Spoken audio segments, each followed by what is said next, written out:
All right, welcome into another edition of the Second Half Draft Show. I'm your host, Juice, joined by Headley and Drew. And gentlemen, we have three more 7-round mock drafts on tap this evening. We're going to start with the Green Bay Packers, followed by Drew's Tampa Bay Buccaneers, and then lastly, the Buffalo Bills. So we're not going to belay this any further. A little bit of a confusion on my end in terms of the start time. I'm thinking it's Friday. I got a little ahead of myself. Obviously, it's only Tuesday. So getting started a little bit later here, but we'll jump right into it and tackle this Green Bay Packers 7-round mock draft. They have 11 draft picks. And Drew, I want to start with you. What are your thoughts in terms of the biggest needs, the priority here for Green Bay? Oh, the Altoids. There we go. Bro, you should have sent me the picture so I could put it in the community. I was gonna do it, bro. I was gonna do it. You know what I mean? Hey, those who know. If you know, you know, bro. You know. It's never too late, man. It's never too late. That's true. All right. So you said, what were you asking me? I wasn't paying attention, bro, as usual. Of course not. Green Bay. What do you think is the priority here for Green Bay early in the draft? Ooh. Well, I mean, before free agency, we would have said safety, right? But they went out there and they got themselves an Xavier McKinney. So I guess they got to pivot because we know Cooper DeJean was pretty much pegged for these guys to go there, but that you don't got to press there. Looking at the Packers.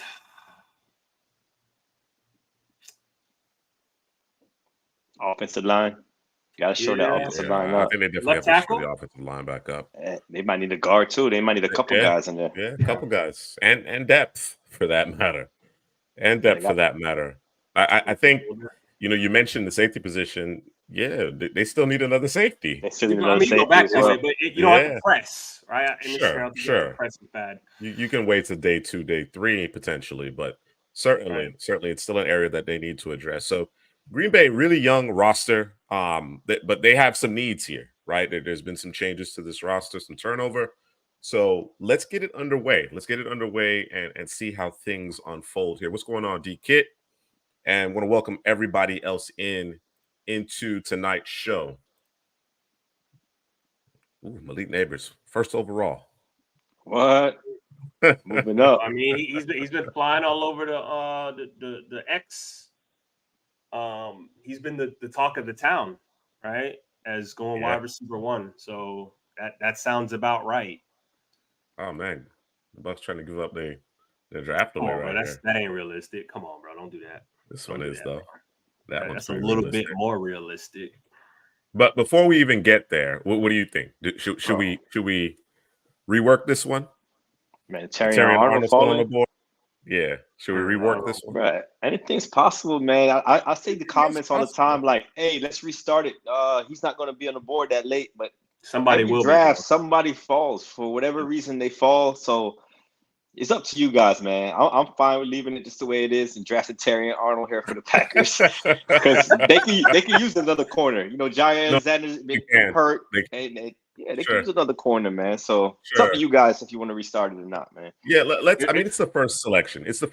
And once we get into past the first selection, we're not going to restart anything, but we'll restart this one. We'll give this one another go here with Green Bay. See how it ultimately plays out.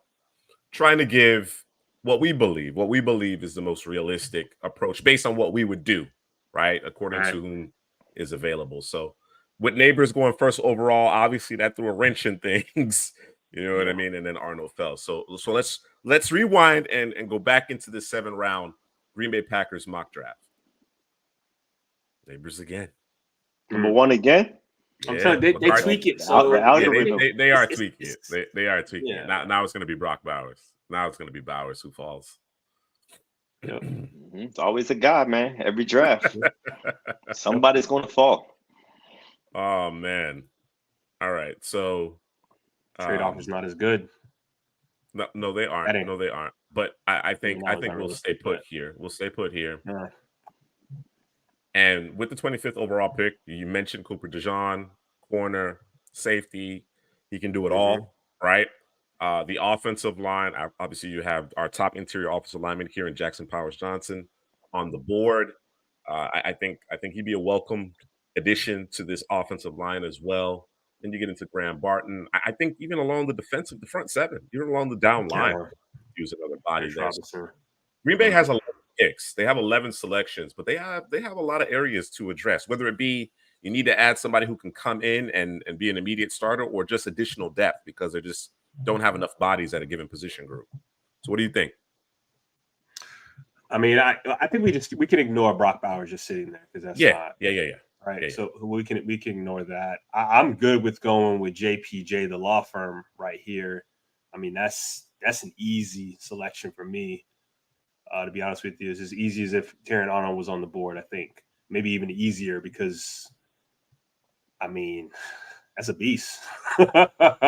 And he fits any scheme as far as I'm concerned, but he would fit this scheme very well. Makes it easy. Yeah, I mean, in reality, we're not ignoring he Brock. Isn't there. Yeah, that's really what we're working with here. That we're assuming he is not on the board. Yeah, man, I'm fine with JPJ. Like you said, he's a plug and play guy. He fits perfectly in this system. Got the versatility along the offensive line, guard, center, wherever you want to put him on the interior, man. He'll be just fine. I think out of all the evaluations I did in this class, man, he's one of the more easier evaluations. You can see him fit in this scheme and being a 10+ year starter. Just think about what Jason Kelce did for the Philadelphia Eagles team, man. I think he's going to have kind of the same impact for whichever team he goes on in the NFL. So I'm cool with JPJ. Yeah, they lose Runyon in the interior of that offensive line as well. So I'm certainly not mad at it. I'm surprised there isn't a little bit more push for Cooper DeJean. I guess that's because of the Xavier McKinney addition, right? And you're viewing him more as a safety at the next level, outside of a very zone-heavy scheme, right? In terms of him being a boundary corner, you're thinking the move to safety ultimately is where Cooper DeJean ends up. So let's go with Jackson Powers Johnson here, 25th overall. Some would say it's unrealistic that he's on the board right now. So, right. But as you mentioned, Headley, somebody's going to slide. So somebody's going to slide at this point. I don't expect it to be Brock Bowers. I really don't. All right. Our next selection is up in the second round with the 41st overall selection. We also have the 58th overall selection here in Green Bay. All right. Falcons desperately want to move up, as do the Bucs. The Bucs. And aggressive Steelers. Out there. Very. This one's probably the most realistic of the bunch. You got to drop 16 spots. Yeah, but you pick up a third round. And of course, we already have 2 third rounds. This team has 11 picks. So if we don't trade at all, I don't know that I would bat an eyelash. But you always, pick up the phone, listen to what other teams have to offer. Yeah, you'd be a fool not to. Let's take a good look at the board here. Jordan Morgan still there. The question with Jordan Morgan is whether or not you view him as a tackler or a guard. Right. I tend to lean towards interior offensive lineman, although I think an NFL team will give him an opportunity at the tackle position, see how he does. And if that doesn't necessarily work out or you have a better option there, move him inside. So that's obviously a player to consider if we just want to put a bow on this offensive line, really bolster it. Tyler Nubin, you know how I feel about the 41st overall pick. That's generally been the Tyler Nubin pick. So he's available. Edgerrin Cooper, right? They move off of Campbell. You understand what I'm saying? You have Quay Walker, but I think Cooper really legitimizes the second level of your defense. Peyton Wilson's there.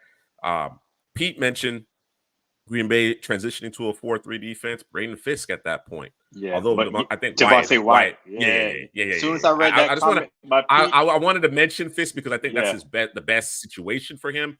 But Wyatt is the guy. Yeah, when I read that comment, I was like, yo, Devontae Wyatt's going to eat in that new 4-3 defense. Also, my guy, Lucas Van Ness, I think he's really good 4-3 defensive end. I think both of those guys will benefit moving to that even man front. And if you got that even man front, man, it's hard. Like I'm looking at Edgerrin Cooper right here too, because you're going to need that middle linebacker right there next to Quay Walker. So, yeah, that's who I'm kind of looking at for this team, man. If you want to move from a 3-4 to a 4-3, that's always a hard transition for any team, changing personnel like that. So you got to get those guys up front in the front seven to kind of make it easier for you.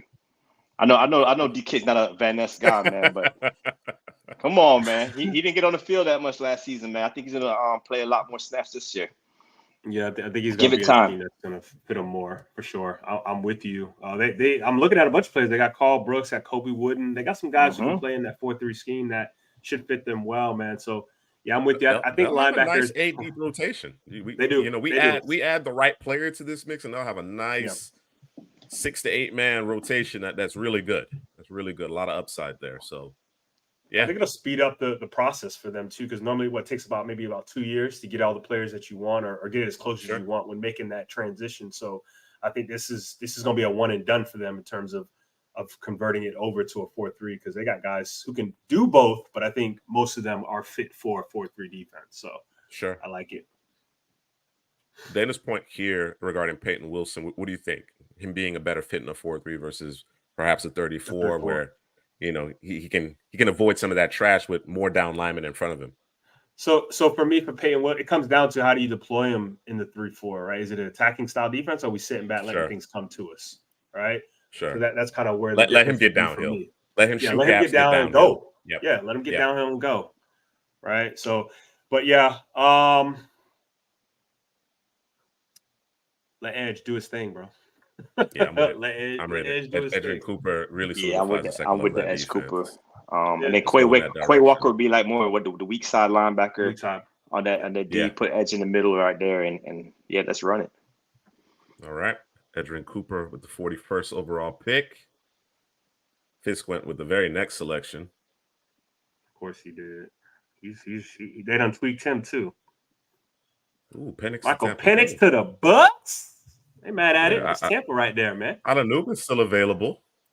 Oh, I mean, you got to pull that, bro. Yeah, Max Melton's out there. Bro, there's no discussion. Don't check nothing else. Let me see the receivers, man, because every time we do a mock for Green Bay, the receivers come up. Even though I like the young crop of receivers for the Packers. Jake wants another receiver. Yeah, he wants another receiver. What is it though? Is it losing faith in Christian Watson a little bit? I know he was hurt a lot last season. Because you got Romeo Doubs, Jaden Reed. I think those two are fine. And then Wicks. I think Wicks is a sleeper wide receiver on this football team. And you got 2 tight ends you drafted last season too. So I wonder if it's the Christian Watson thing, man. Maybe they're looking for a replacement for him. No, or just to continue to churn that room, right? Not necessarily a replacement. If Watson hits, great. But Green Bay doesn't typically use first-round picks on receivers. Of course, we didn't do that here.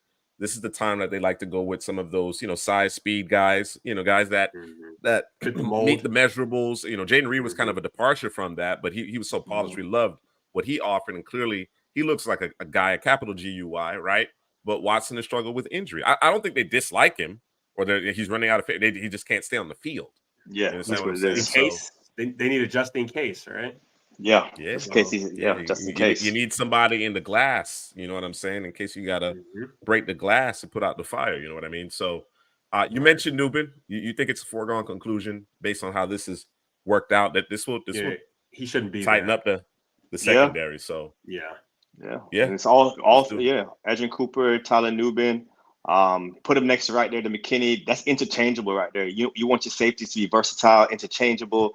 One play he's up high, the next play he's down in the box. So I think both those safeties can do those things for the Packers secondary. All right. Here we are at 88th overall pick here in the 3rd round in this Green Bay Packers 7th round mock draft to cycle through the offers. Bro, what are the Jets and Seahawks doing, bro? What's going on, bro? GM should be fired for those offers, bro. Bro, this draft is crazy, bro. Guys are just falling to us, bro. Guys are just falling to Jalen Polk is right there. It's working out really, really well. You have kind of your pick of the litter in terms of the receivers here this late in the draft, right? We know it's a deep position, but there's still a lot of guys that in previous mock drafts were coming off the board much earlier. Tackle position, we probably can wait on. Yeah, we still need a Christian Mahogany, a tackle. We want to add somebody to the down line, which I think we should. We certainly can do that in the next few picks. That boy Dorless. Got our safety here. What the corners look like: Abrams, Drain, Kyrie Jackson, DJ James. Then you get to Kalen Carson, Brownlee Jr., Josh Newton, my guy Elijah Jones out there as well. So quite a few corners available at this point. Like I said, they have a lot of draft capital. So what do you want to do? Do you want to go ahead and just net that receiver one time, call it a day? And we're up in another 3 selections here as it is.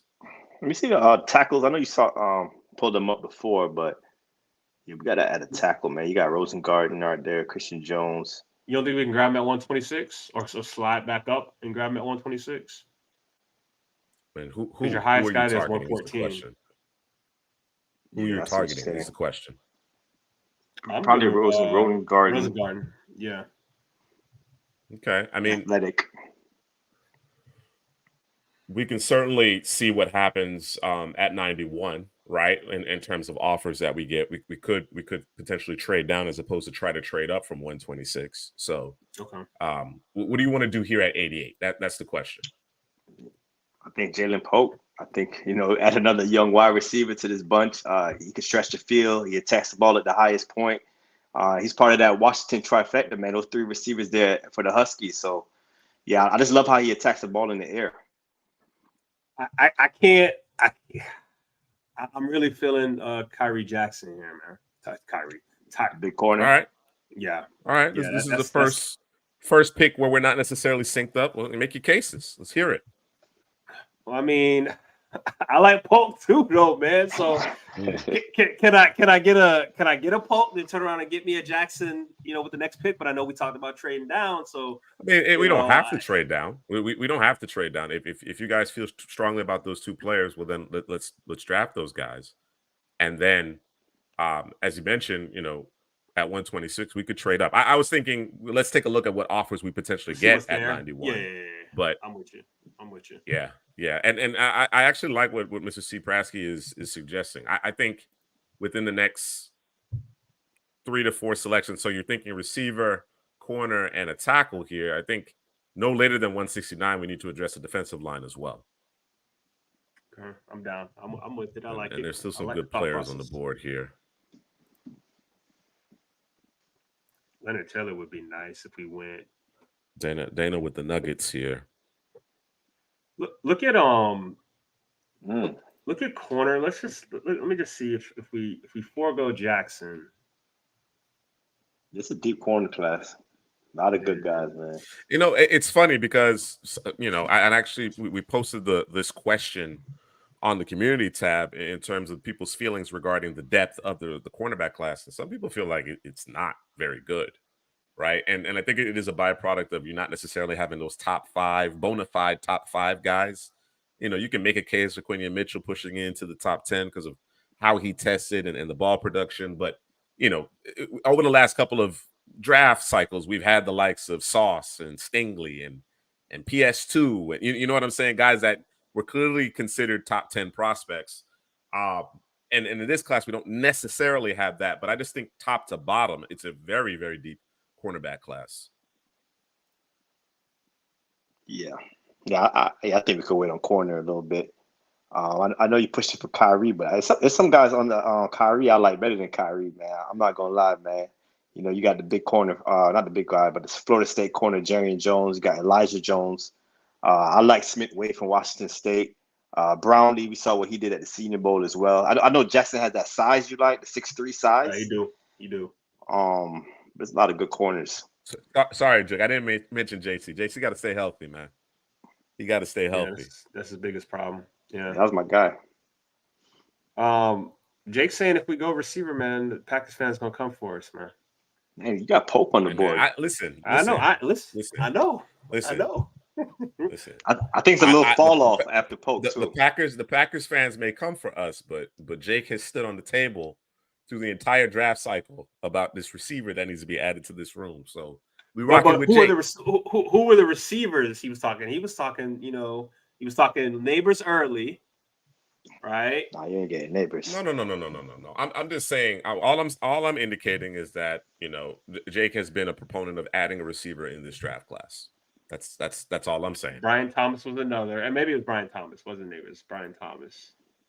Yeah, I think it was Brian Thomas. That's kind of gone out the window at this point, due to his. I think it's fair. It's fair to say, listen, we don't know if Christian Watson is ever going to hit the lofty ceiling that we had for him. Right. At one point, Christian Watson was getting first round buzz. You understand what I'm saying? And again, it just hasn't materialized. He struggled with some drops. Obviously, the size speed component is terrific, but the consistency and the availability just simply hasn't been there. So we can certainly make a legitimate case for adding a receiver. Obviously, going first round might be a little too, steep for, Packer faithful, their blood, but we haven't done that. We've gone Powers Johnson, Edrin Cooper, Tyler Newton. Like, somebody's gonna have a problem with that, but I can't imagine a better start to the Packers draft. This is a great start, man. And we talking about a receiver like Jalen Polk. We're getting him with the 88 selection. I think Jalen Polk has he's not going to be a first round guy, I don't think, but his talent is, on tape shows first round abilities, man. So getting him this late in the draft, I think this is a steal. I think this is a no brainer right here. So we can justify it by saying this is a value pick here. Like he shouldn't be here, right? This is 88th pick overall, and we're getting him. He's ranked 63, is probably a little higher than that, but yeah. This is kind of a best player available type of situation, right? Yeah. It's not a huge need, but I don't think it hurts. I don't think it hurts. And then again, we mentioned the depth at the cornerback position, and you mentioned Jerry and Jones, Headley. I think he'd be a perfect fit because he's going to play your slot. You got your boundary corners. Yep. You know what I mean? So if we could, stomach waiting on him a little bit, even if we decide to get really aggressive with selecting him at 91, that makes a lot of sense to me as well. But let's go with Jalen Polk. I think while again it's not a huge need, I think we can certainly make a legitimate argument for selecting him, considering the value that he represents here. Yeah, I'm mad at it. All right, Jalen Polk.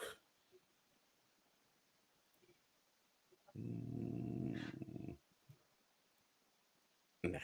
All right. I will go to now you. The question becomes, what do you say? The U. With Leonard Taylor? Yep. Okay, so now you're throwing in the down lineman. So I thought through it, bro. I thought to myself. You thought through it. Okay. Yeah. All right. So y'all boys talked me out of the corner. At least talked me out of the corner. So I'm out. Sorry, Kyrie Jackson. My bad, bro.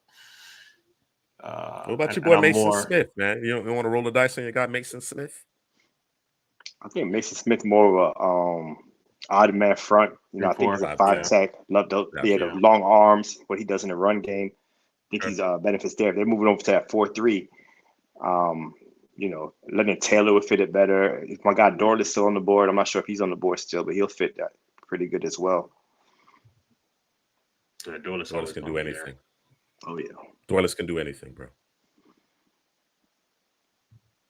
Anything. Yeah, so I'm with Dorley, man. I can't get with you on this one, Drew. I can't rock with you on this one. Baker's an intriguing prospect, but I can't take him over. Baker has a lot of skill set, man. You just got to get into those routes quicker. But once he's in those routes and how he attacks the ball in the air, man, he stood out to me at the Senior Bowl, man. He opened my eyes and went back and watched the tape, and he has some talent too. This is Prasky. Put it out of your mind. He wasn't there. Right? He was never there. All right. When I chop this video up, he ain't gonna be there. He ain't gonna be there. Put it out of your mind. All right. So Headley, your vote is if assuming we go defensive line here, because both of you have mentioned it now. Headley, your selections for Dorley. Obviously, we have him ranked higher than Leonard Taylor. Drew, you mentioned Leonard Taylor. I know you wouldn't necessarily mind pivoting to a Dorley here. Mm-hmm. You want to prioritize that over the tackle in the corner? Is that what we're doing? That's what we're doing. The corner class is deep, and then the tackle class. I think we might be able to steal a guy at 126, bro. So let me ask you this before we do it, man. How comfortable are Packers fans with Rasheed Walker at left tackle? They want to improve that, bro. That's what I'm saying. So are you saying Roger Rosengarten? That's DK's favorite tackle this draft, man. And if we do draft Rosengarten right here, we don't expect him to come in and start right away at the left tackle position. He's not a guy that tells me he's going to be a plug and play guy. He probably be like a year 2, year 3, come in there and start. Right now I don't think he's able to start right away. He played right tackle though in college, so we're asking him to go play left tackle here. So that's the other thing too. So yeah, he's going to take some time. He took some snaps at left tackle though. He has taken snaps at left tackle during Mobile. At Mobile, he took snaps at left tackle. He did. I forgot about that. He did. Yeah, I don't think at this point you have a no-brainer that you can just drop in and start. Exactly. So I would imagine that would be the one gripe that Green Bay Packers fans have to this point is that you didn't get me a starting tackle. Bakhtiari's gone, right? We need to improve upon Walker. You understand what I'm saying?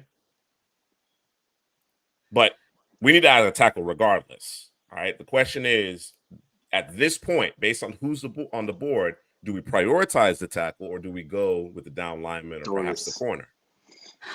I think the more responsible thing to do is get the tackle because that's the biggest position in need. Dorless is way higher on my board than a Rosengarten, but I like Kenny Clark. I like Devontae Wyatt. I like Kobe Wooden. I like Carl Brooks. They got a lot of good names right there. So maybe we could wait on that position a little longer because tackle is more of a pressing need for these guys.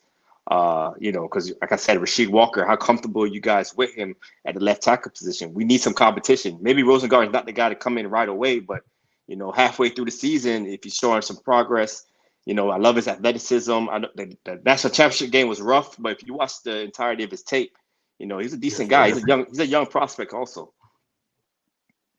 And I would say the Packers, they do develop offensive linemen. So they do. He can start much faster than he could on any other team because of the development that they do over there. So protect Jordan Love, man. Be responsible, man. Do the CPGM thing, man. Dolis out. Rosengarten in, bro. Let's do it. All right. Roger Rosengarten is the pick. I don't love it. Yeah, I know. I see it in your face, bro. It's Dorless. It's Dorless, bro. I don't love That's it. the guy. Dorless is a top 50 player for us, bro. Oh man, we went with need. We went with need over value in this instance, man. We're usually a value over need. It doesn't feel good, man. It doesn't feel right passing up a Dorless, man. But I understand that it is a more pressing need. Listen, sometimes being responsible don't feel good, bro. Man, listen. Man. Until it works out. Those are facts. We should have got aggressive on this draft board, man. Oh, so now we want to get aggressive. Yo, I rewatched that video like 10 times, man. I'm like, the Pittsburgh one? Yeah, I'm like, bro, Drew might have been right, bro. Like trading up, bro. We got a comment on Kingsley. That. I don't want to detract. I want to detract. When we transition to the Bucs, I'll bring it up. I'll bring it up with respect to the Steelers draft. So here we are at 126. Here are your corners. DJ James has slid quite a bit. Gabriel Murphy. Your down lineman. Boy, Christian boy, he's beating boy. Yeah, what is it? 38 reps or something like that. Something crazy. Yeah, he did. Grown man strength. Strong. Yeah, man, strong out there. Beast, man. Bucky. They changed Bucky. They changed Bucky's name. So we got to give him his whole name. His name has always been. Yeah, I know. Bro. You went to the government. Oh, they never had Bucky on the draft simulator. No. I go with the government. Marshawn Lloyd, Ray Davis. Yeah, they got the big boy Josh Jacobs. What's next? We can look at corners. I think cornerback. Yeah. We got your boy Elijah Jones out there. We do. You say you want to fix more the slot than the outside corner juice? Is that what you were saying earlier? Not necessarily. I'm just saying that Jerry Jones he presented that flexibility, right? He's one of many really good slot corners in this class, but he's no longer on the board. Yeah. So he out the window. Go to safety real quick. I just want to see what's there. Why? Why do you want to see what's there? Just want to see, bro. Come on. Indulge me, bro.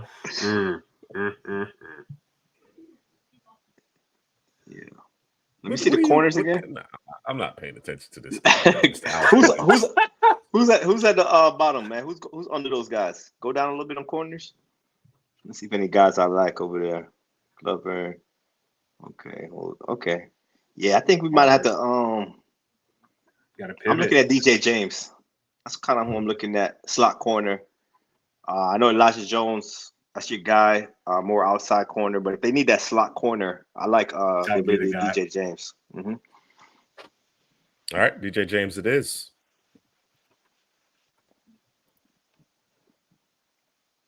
Our next selection at 169. So through 6 picks: Jackson Powers Johnson, Edrin Cooper, Tyler Nubin, Jalen Polk, Roger Rosengarten. So we doubled up there in Washington, and DJ James, our last selection. D-Kit mentioned after Dort's tortured Rosengarten in the last 2 years, he goes before him. Yes, yeah, man, it happens like that sometimes, man. Those are facts. Oh man, Elijah Jones still out there. They sleep. Oh, yeah. Another corner. Here are your down linemen. What you got? Tyler Davis, Christian Boyd, Keith Randolph will be the top 3 here.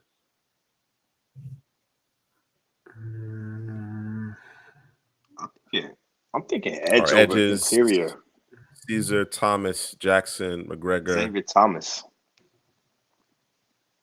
Edge over interior. Why? Colby Wooden, Carl Brooks, Kenny Clark, Devontae Wyatt. Those are 4 excellent players, in my opinion. The edge position, you got Preston Smith. He's aging. Van Ness, Rashawn Gary. I just think it's more depth. I'd say edge in the interior for Green Bay at this point. So I like Xavier Thomas off the edge, man.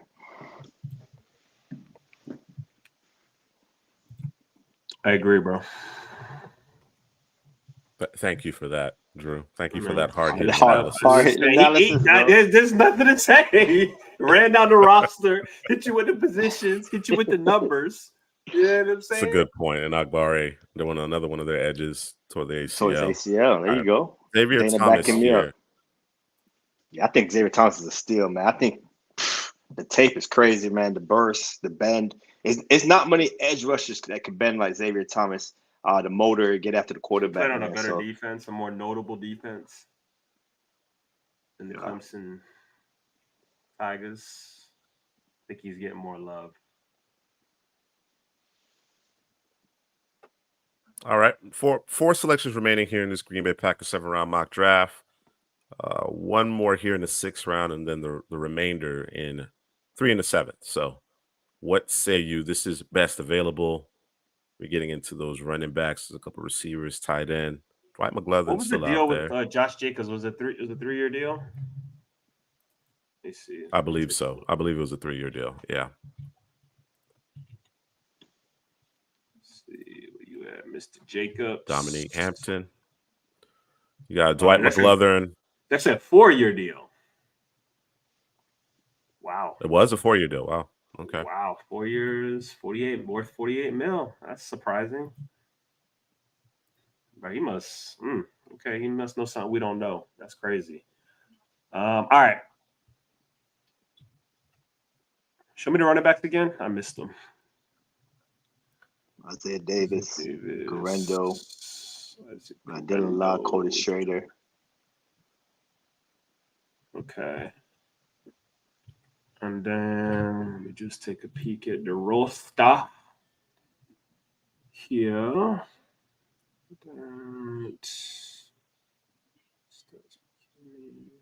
And then took care of that, right? We did. He was one of those last picks I had, maybe Kendall Milton or maybe Michael Wiley, something like that. Cody Schrader, perhaps. Yeah, let's get us a Cody Schrader. Unless you want to get a more of a size speed guy here. You got to pause this, bro. Come on, bro. Long like Drew likes it? Yeah. What? Pause that up. Pause it up. Whoa. Let me read through it. Oh man, you can't. Don't do your boy Drew like that, bro. Last year, but it's long like Drew likes and aggressive. What? I think so. Let me clean it up. No comments in that bit, no periods. Let me mix it up. Got a run-on sentence, So- bro. So, Drew was obviously, in favor of Kyrie Jackson, right? Got You know you. what I'm saying? So you're thinking in terms of the measurables as it relates to Kyrie Jackson. Perhaps that's the direction D-Kid was going in. Jake with the whoa. This is see clip that. Oh man. Oh man. All right. Let's get back in here. Well, let me ask you something, D-Kid, because when I watch Kamal Hayden, the problem that I have with him is they have this man sitting in zone so much. I don't know what he looks like in man coverage. Like, I don't know when he's out there on an island by himself. What does that look like, right? So that's the conundrum I have with him. So if you're telling me we're gonna play a bunch of zone, which I don't know if that's gonna be the case in Green Bay, I'm a little hesitant. Yeah. I like his click and close. Apparently they were using him in the way he should be used, but I just don't know man coverage what that looks like. Yeah, that's what I got on Hayden too. I say his best attribute is click and close and off coverage. Triggers downhill quickly and press closest to the receiver. He can be beaten. His hips, it's pretty little tight hips. So, and then he's more comfortable in bail technique. So, yeah, exactly right. Yeah, Mm-hmm. when he's up close and personal, it's usually I'm getting the hell out of Dodge, cover 3 or whatever it is that he's doing out there. Look at the 2022. Okay, I'll take a peek. Give me a little bit more. You got excellent ball skills, though. Really good ball skills. Yeah, Hayden. I put right here. He reminded me of the cornerback version of Kellen Bullock. That's what I had in the notes, man. Really? Oh, wow. So how would his ball skills stack up to McLovin, in your opinion? Cleaner. Come on, bro. Clip it, bro. Clip it. I think McLovin is more instinctual with his ball skills. He sees it really well. I think he reads it better than Hayden. I think Hayden is just quicker to the football and has those natural hands. Sure. Yeah, I think it's more instincts with McLovin. Yeah. That's the cornerback conversation. What do we want to do? We got 4 picks here. What do you want to do? All right, so let's add some depth, man. Can we go to interior line? I just want to see what's there. I think Delmar Glaze, Lee, and Kingsley are all interesting here. Charles Turner ain't a bad guy either.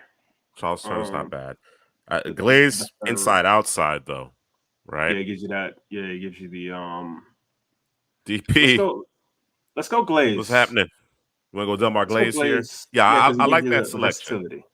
I like that selection because, to your point, he does bring a certain level of versatility to the O-line room. All right, so Delmar Glaze at 202. And you said how many picks we had left? You had 3, 4? We got 3 more. I think we go back to the D-line position. I know we've picked the edge over interior defensive line with Xavier Thomas, but I think we can still beef that up on the inside.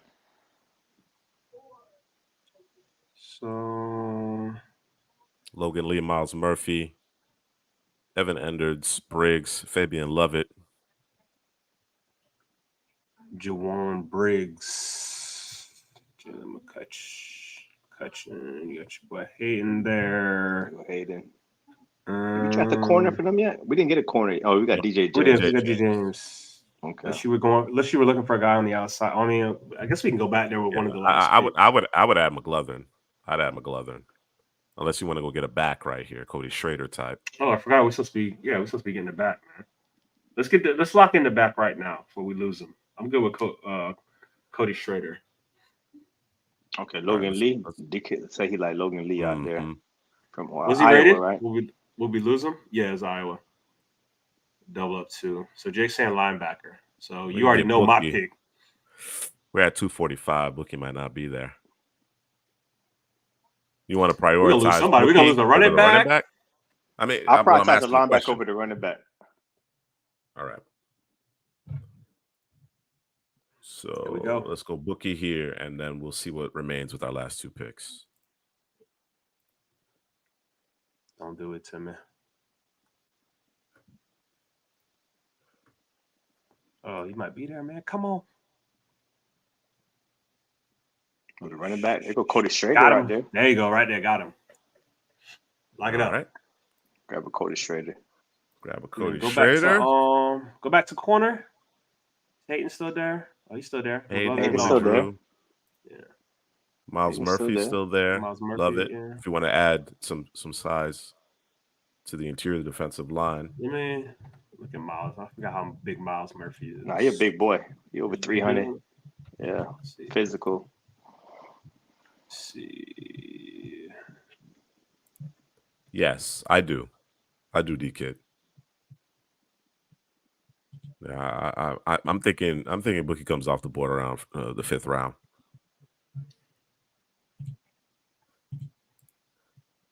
See. Yeah. I'm not mad at Hayden Drew, here, man. Drew, if you're looking for size, Ryan Watts give you some size, bro. Nah, bro. Miles Murphy that big? Oh no, hold on. No, I'm wrong. You're looking at the other Miles Murphy. Yeah, man. They don't want to pull up. I want to pull up the Miles Murphy I'm looking for, man.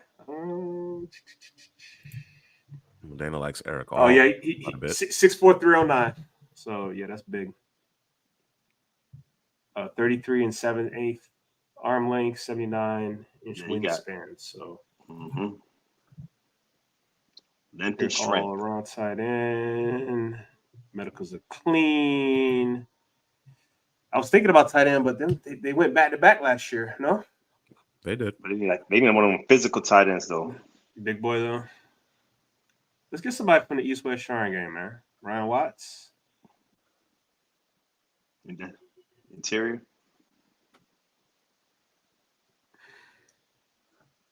There you go. We'll see. It disappeared. What are you talking about? Ryan Watts?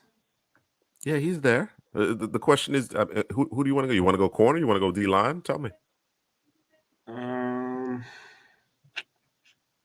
We haven't addressed the D-line outside of when I say D-line. Brought in Xavier Thomas, but we haven't addressed the. You're talking about okay. So I'm good with Miles Murphy. I'm good with Miles Murphy here. All right. We'll pick Miles Murphy here to round out this Packers 7-round mock draft. Hadley, recap it. At the top, man, we went JPJ, Jackson Powers Johnson from Oregon. Excellent fit in this zone scheme for the Green Bay Packers. Can get out to the second level, locate, find a block, man, and open up holes for the new running back, Josh Jacobs, man. Plug and play starter, center guard. It don't matter, man. Next up, we went Adrian Cooper, linebacker. Help on that second level. You lost Devondre Campbell. Where he went to the 49ers, right? I believe so, yeah. Yeah, and put him next to Quay Walker. Excellent addition there. And then we went Tyler Nubin. The first 3 picks, actually the first 4 picks was just guys at the top of the board that slipped down. Excellent value picks. Got Tyler Nubin to put next to Xavier McKinney. You could play interchangeable safeties there. Both of those guys could play up high or down in the box. And then Jalen Pope. The Packers fans, they want a wide receiver. They go Jake right there. It's time to roll, man. Is it Packers fans or Jake? I mean, Jake is the Packers fan. Jake is saying that the Packers fans want wide receiver. Okay, all right. Well, that's what Jake. I'm going with the Packers fan. Defer to Jake. So I went and got go Pack, go. So I went Jalen Pope, put him there with Romeo Doubs, Jalen Reed, Christian Watson, and Wicks. That's an excellent crop of young wide receivers for your young quarterback Jordan Love for years to come. After that, we went and got Roger Rosengarten. That's when we had to get responsible there, man. We was going with the luxury pick of Jalen Pope before that, and we need a tackle. We got JPJ on the interior, so we went and got his West Coast buddy Roger Rosengarten, athletic tackle, could compete with Rasheed Walker for the left tackle position.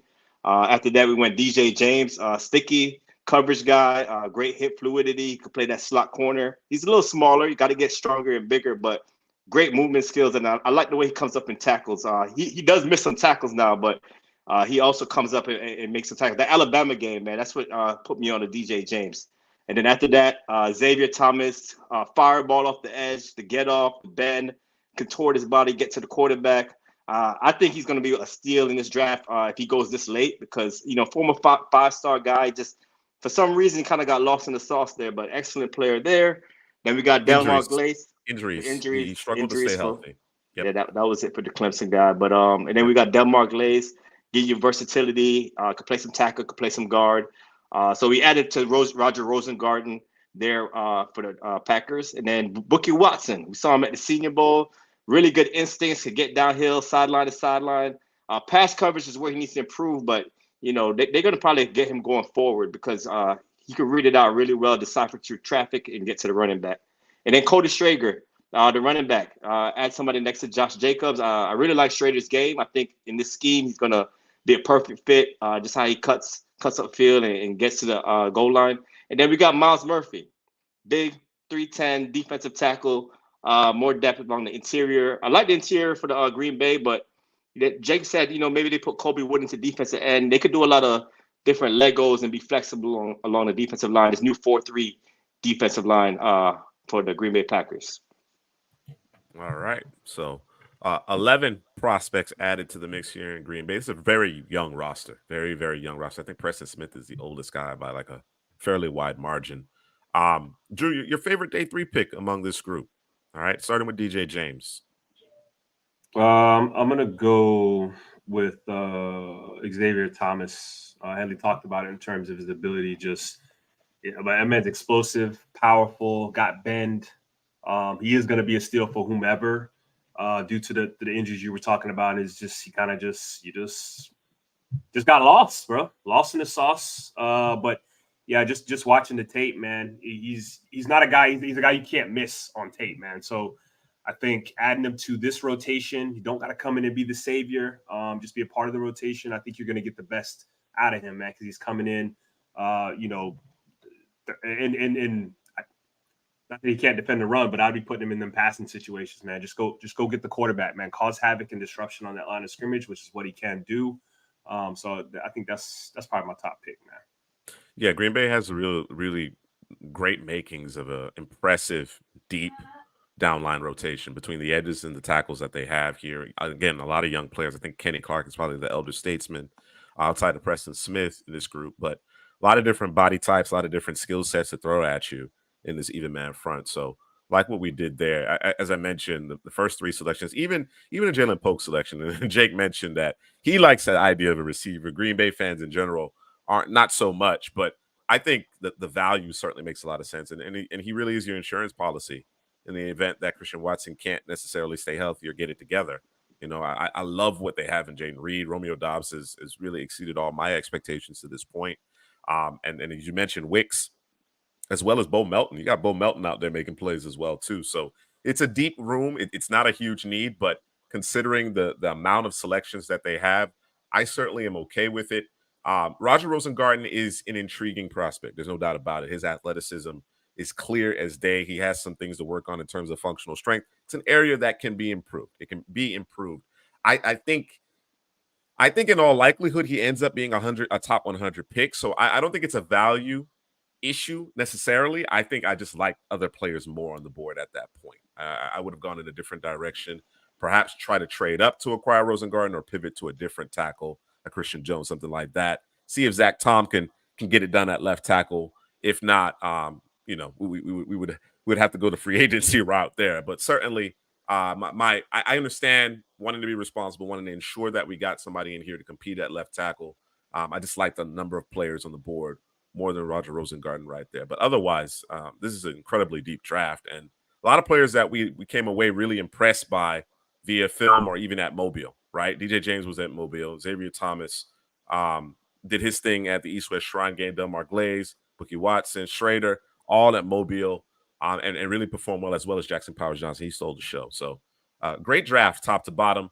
Again, my only gripe is not necessarily the player, but the fact that there were other guys on the board that I felt, we should probably prioritize in terms of best player available, right? But we opted for need there. So I like what we've done here. All right.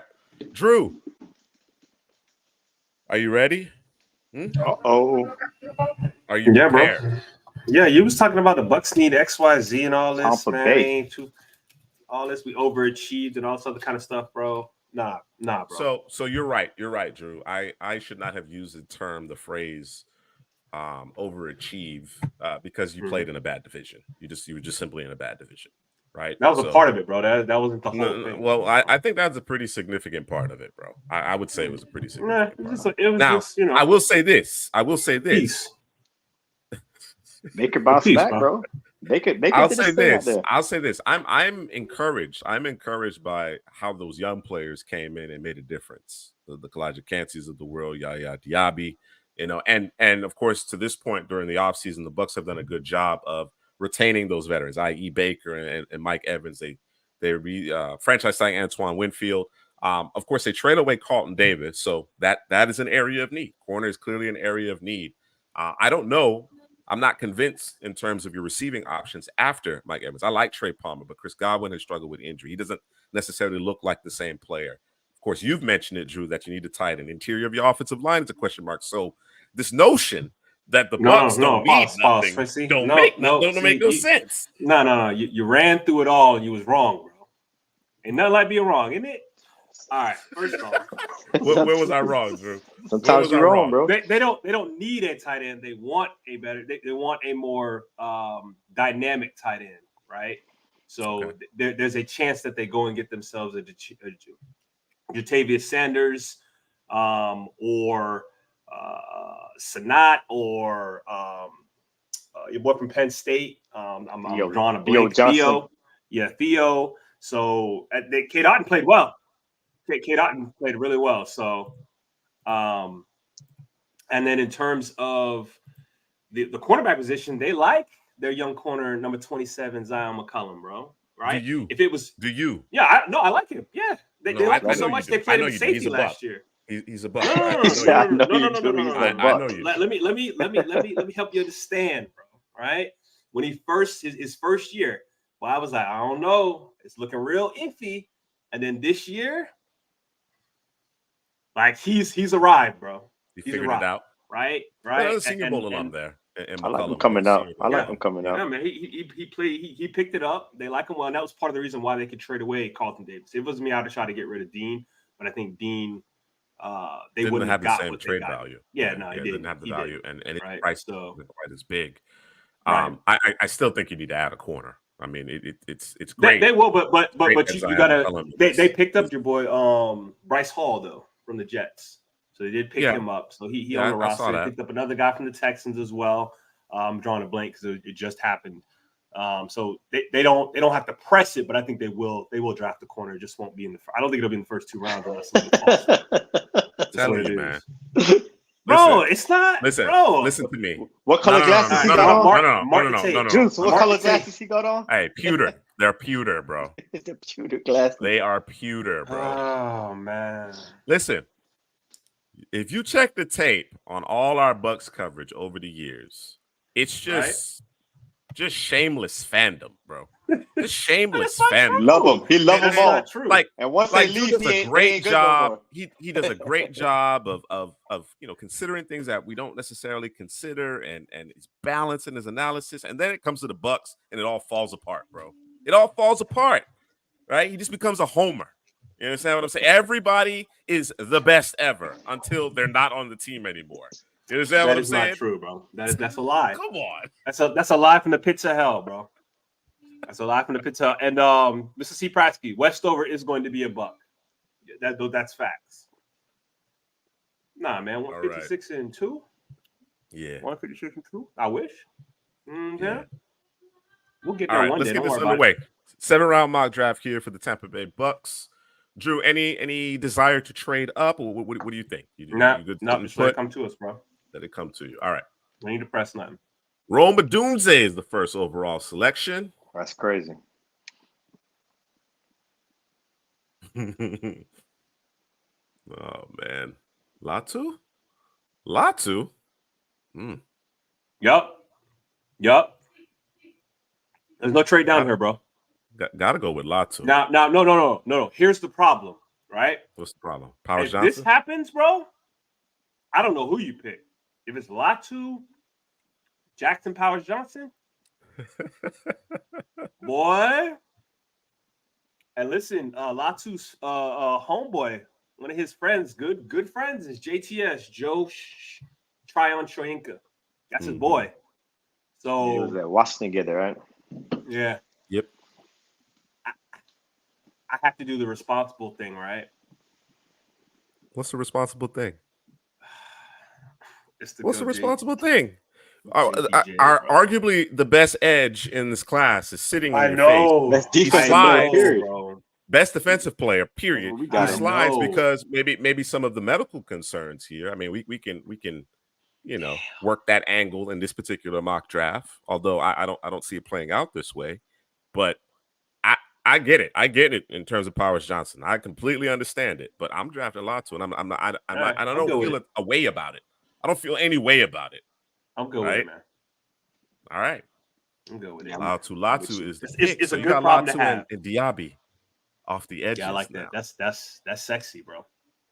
Like that. That's solid. Yeah. Powers Johnson ends up in San Francisco. That's a match made in heaven right there. All right. Next selection at 57. And your boy is on the board here. Peyton Pull the Wilson. trigger, bro. Nope. It's Tyler Nubin, bro. That's all day. Going with Easy. Nubin? Yep. That's Minnesota in the backfield. Look at that. Me. Look at that. Come on, man. I'm surprised. I'm surprised you're so matter of fact with this one, right? Because you are probably the biggest Peyton Wilson fan among the three of us. We all like Peyton Wilson, don't get me wrong, but I think you're the biggest fan.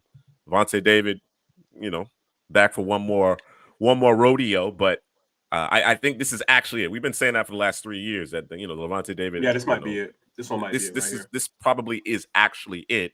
Devin White has moved on. Are you comfortable with Dennis? Assuming a starting role here. That's why. And then was it KJ Britt played last year? He played well. He played very well. I think he ended up getting hurt if I'm not mistaken, but he played very well. So he did. He kind of made it more comfortable for them and not to have to press the linebacker position. But if Tyler Nubin's not here, it's Peyton Wilson. But Tyler Nubin's there, it's Tyler Nubin. Okay. All right. And based on the interior offensive lineman available, you're still sticking with Tyler Nubin. It's Tyler Nubin, bro. All right. Yep. Tyler Nubin is the pick. This is Drew's draft. I mean, I had to twist your arm a little bit on the Latu pick, but this is your draft, man. Yep. You should have made him pick JPJ over Latu, man. That's where he was headed. I would have been happy as a Falcons fan. I think I would, because I would have thought about the position itself and been like, they lost Shaq Barrett. You know what I'm saying? They got to have that guy at replacement, and that's a more talented player than was giving away the farm there. It's a more talented player than Shaq Barrett, man. So Chargers offer isn't bad. Who do you like here at 89th overall for the Bucs? Let's go to corner. Let me just Christian Haynes, bro. There's you got Kyrie Jackson. There's Kyrie. Bernardo Green, Cam Hart, Brownlee Jr., Christian Haynes. Yes. Still out there. I like Christian Haynes, bro. You got Pooney out there too. It's Christian Haynes, man. Go ahead, lock him in. Christian Haynes. All right. I forgot to mention it, but you were talking about the Steelers, right? I'll cut this out when we chop this up. But you were talking about the Steelers, right, in terms of our last live stream or a couple live streams ago. And the fact that we passed up Kingsley out of BYU, you wanted to tackle, we ended up taking Patrick Paul. I wanted to ask you, because I got a comment. I got a comment on that video that indicated maybe Blake Fisher instead of Patrick Paul. Would you be more comfortable waiting on a Blake Fisher and taking Patrick Paul where we did? No, I don't. I saw the comment. I would say no. He said knee cleanup. What did he say? What did he say? I think he had a little procedure. His knee clean. Oh, he'd be all right. Yeah, just scope it, clean it out. Good to go. Yeah. Don't worry about it. So I would say no. Because you know how I feel about Blake Fisher in terms of his usage and the way he was used at Notre Dame. So I don't know, were they hiding him? Because the way they were using him, that's a little unorthodox to do that, right? I don't think they were doing that the year before or before he got there. I don't think that was a thing. So nah. You don't know what to make of that. I don't necessarily think that they were hiding him per se.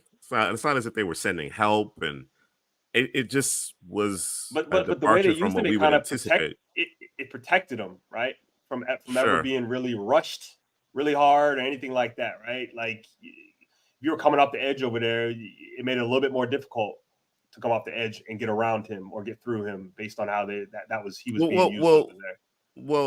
Right? Let's unpack that a little bit. Let's with the we're short just sets, talking about the player. We're just talking about the player. Right. Okay, so he's doing his jump set, right? He's not necessarily doing a vertical set.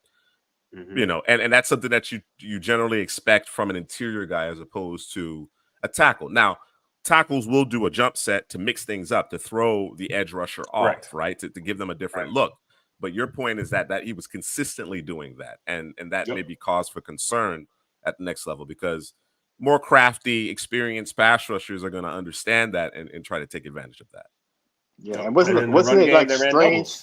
And wasn't it strange where one side would do something different than the other side? It was just, it was strange watching Notre Dame's offensive line and the scheme they ran, and the right tackle did something different from the left tackle. So I don't know. I don't know. DK, I'm not saying he wasn't bad. It wasn't that he was bad. It's just I don't know if I've seen that at the rate that it was done. And when they ran the football, it was doubles to his side. So I'm just. Maybe, I don't know. Maybe it has something to do with the guard, but I don't know. I'm not sure. Maybe I need to go back and look a little bit more in terms of looking in the interior part of it. Maybe that was a part of it. I'm not sure who they were protecting, or I don't know, man. I don't know. All the best, Dana, in your physical therapy, certainly. Yeah, I'm as it pertains to Fisher, I'm not sure what to make of why their tackles weren't in sync in terms of how they were doing their pass sets. Again, perhaps they gave them some flexibility in terms of how they approach things, and Fisher may be more comfortable doing the jump set. I think if that's the issue, right, it's and we're talking about a team that is known for churning out offensive linemen and developing offensive linemen. I don't know what to make of that. I don't want to ding him for it because he was effective. At the end of the day, he was effective. You understand what I'm saying? So it's a mystery.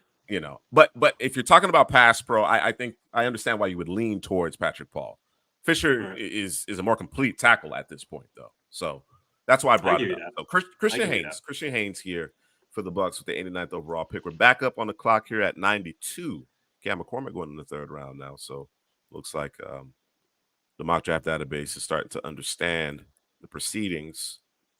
Who's who? You could trade down 6 spots and add a 4th round pick here, Drew. Not bad. Who's on the board? Let's check who's on the board. Let's see. Let's take a look. Got a ton of backs on the board here, as well as a doorless. Them boys need to add. Ooh. Well, first thing we need to do, we have to add doorless, bro. Yeah, I think so.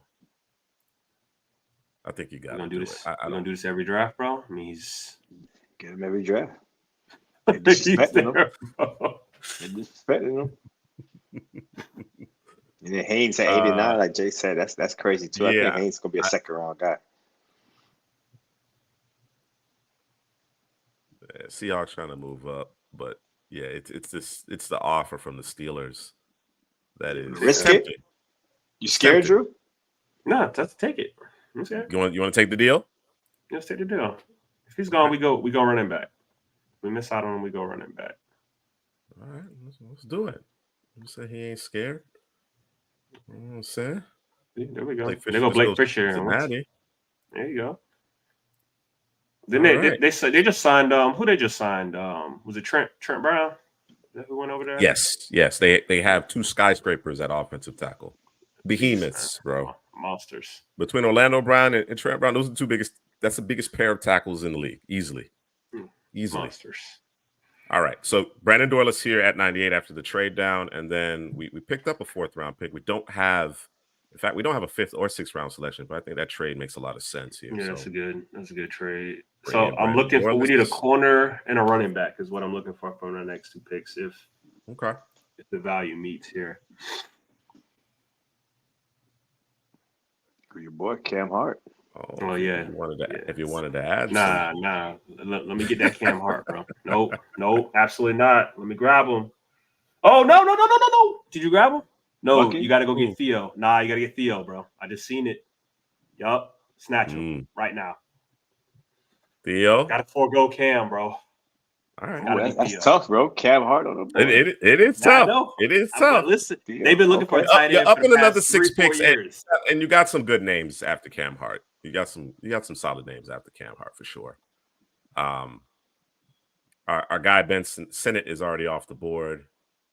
Of course, Bowers, Sanders gone. Yeah, Theo, and it's a significant drop off after Theo in my eyes. So I understand your point here, Theo Johnson, to add some explosiveness to the tight end room.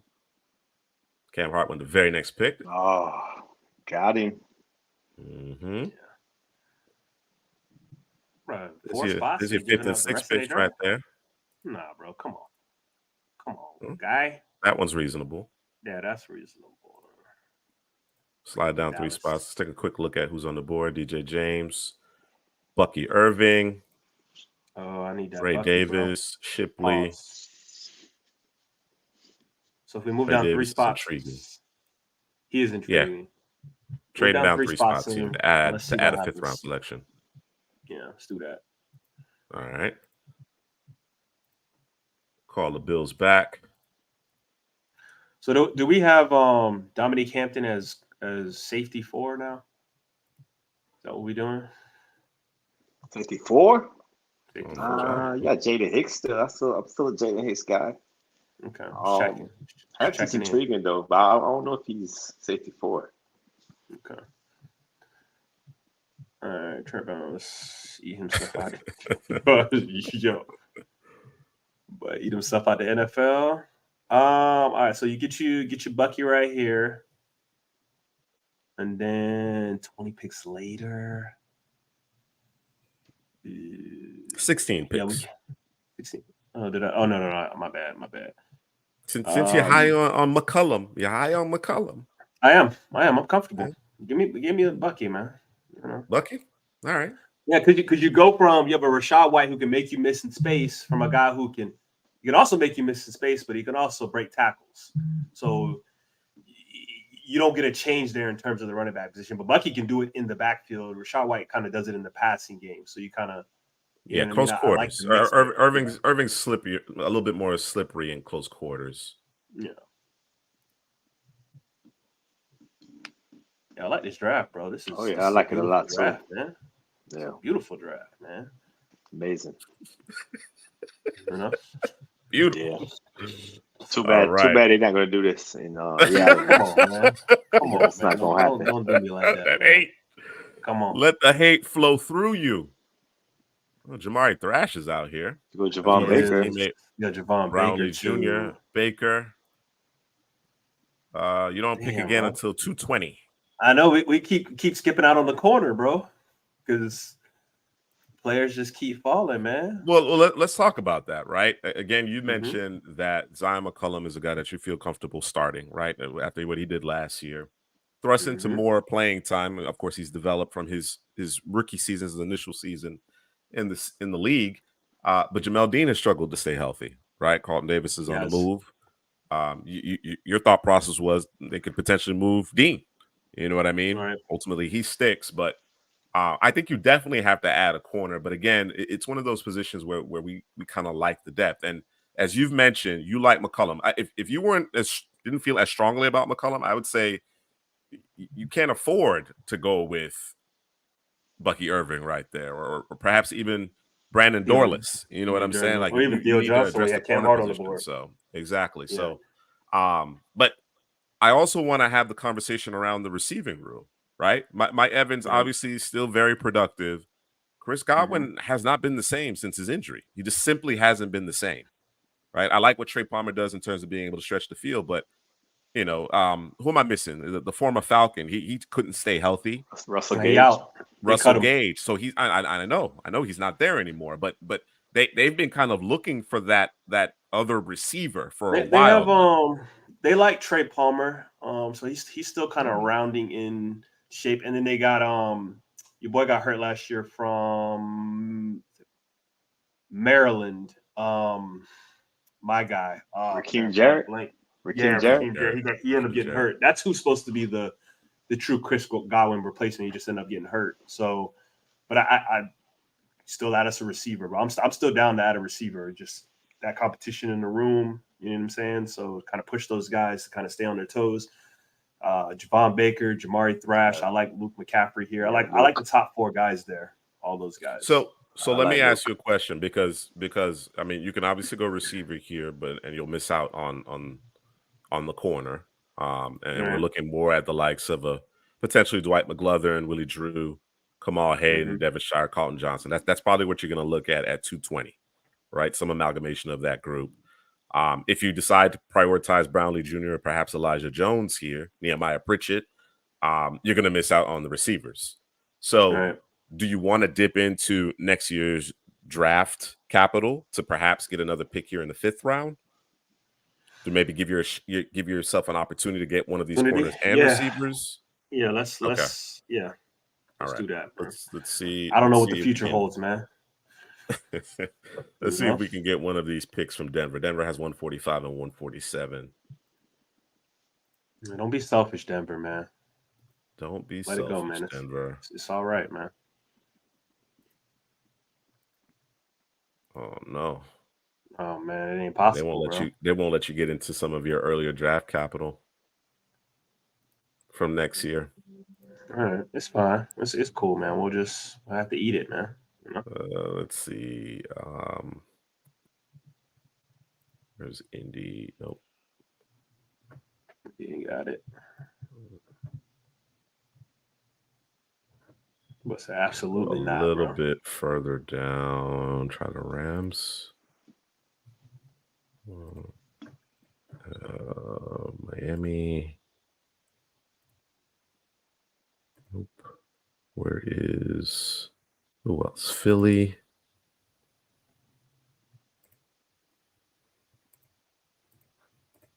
See if we can get that 171 from Philly. Of course, I try 161. Naturally. You gotta try, bro. Gotta try it. All right. Get you back into the 5th round here. Let's see what happens. I don't know what it's doing right now. The system is bugging. It's a little buggy. Boy said we can't trade, bro. That's what they're saying. What are you doing? Boy said you it ain't happening. They don't want it to happen, bro. Wow. Hey, man, okay. It is what it is. The commission's spoken, bro. Okay. Try it one more time. But the system seems to be buggy. Balance it out. Bro. The hate is real, bro. I'll try to balance it out there, D-Kit. Nope. I said nope. No, sir. Nope. All right. You got to make a decision here, Drew. You stuck. What you gonna do? What you gonna do? Jamari Thrash right there. Luke McCaffrey. Receiver or corner?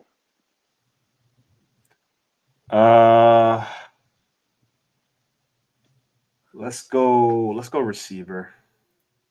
And let's go Javon Baker. So I'm gonna select Baker. I'm gonna select Baker because you said Baker, but it's Dean, McCollum, and then who? Bryce Hall. They just brought in. I forgot. Yeah. You gotta stay healthy. Yeah.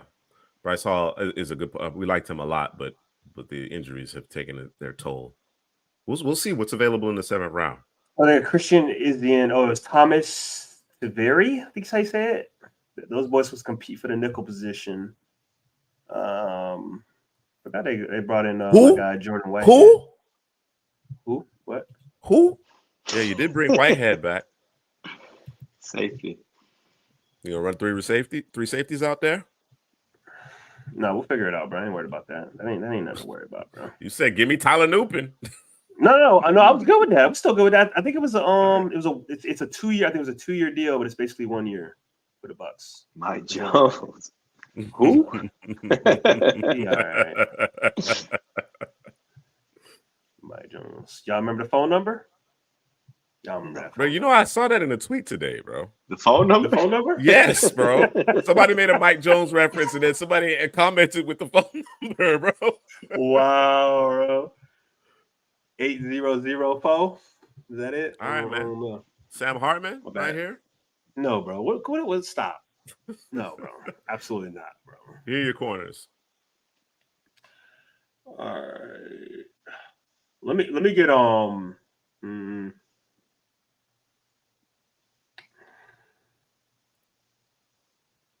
Let me get Willie Drew, man. I don't think we drafted Willie Drew. Willie Drew? All right. Yeah, let me get Willie Drew. What'd you think of Willie Drew? I'm just drafting him. I'm not watching. I've been seeing much Willie Drew. He was at the Senior Bowl, right? Yeah. Yeah, I haven't looked into him too much.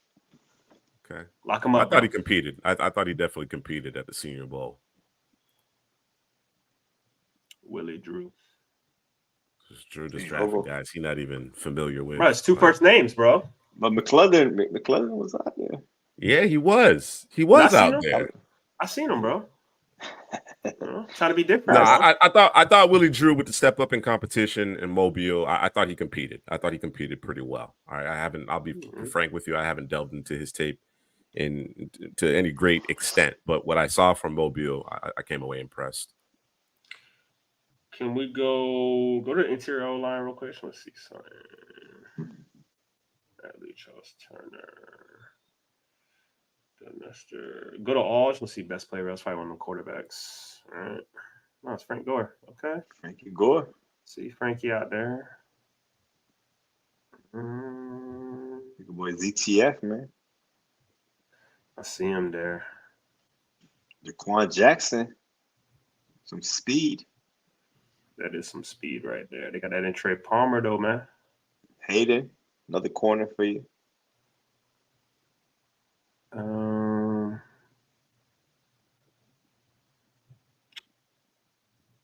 Let's go Westover, man.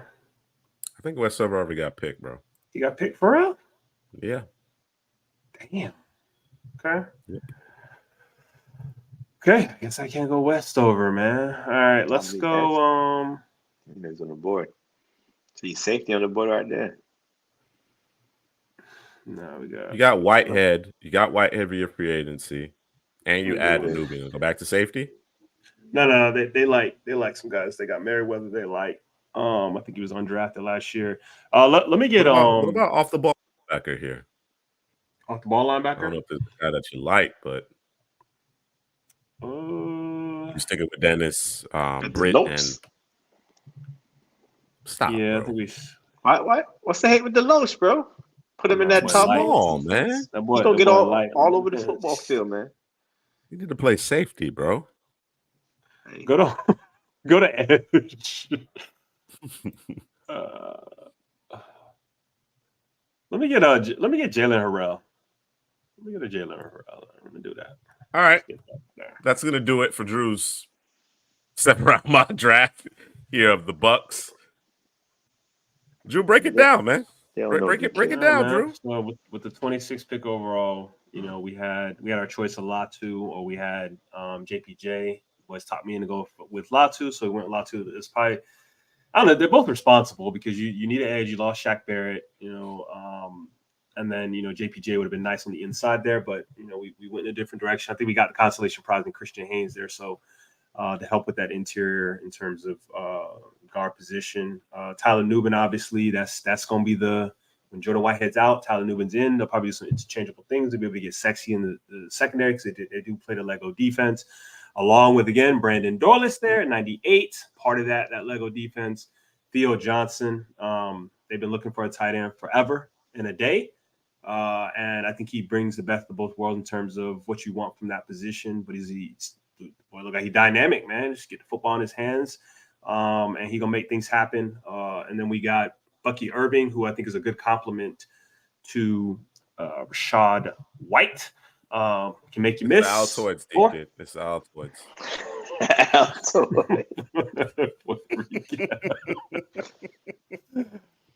We got Javon Baker, wide receiver. We talked about him earlier in terms of him just being able to once he gets open, he can do some damage. He just has to get there and get into them routes much quicker. Went Willie Drew here. I want to give him a shot, give him a shout out.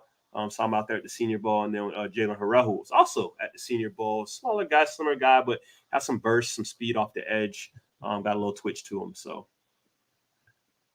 okay, all right. I mean, obviously, the first prior to the 7th round, I think in terms of just the names, if you're just looking at the names, there's a lot to be excited about as far as this Bucs draft class here.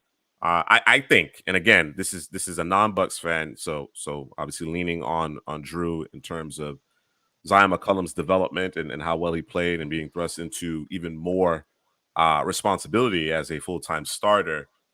The late addition at the cornerback position. Again, I was encouraged by what I saw from Willie Drew, but this is a class where I think you could get a better prospect at the position a bit earlier. So we tried to do that. We actually tried to get another selection here in the 5th round. In fact, the Bucs don't have a 5th or 6th round selection.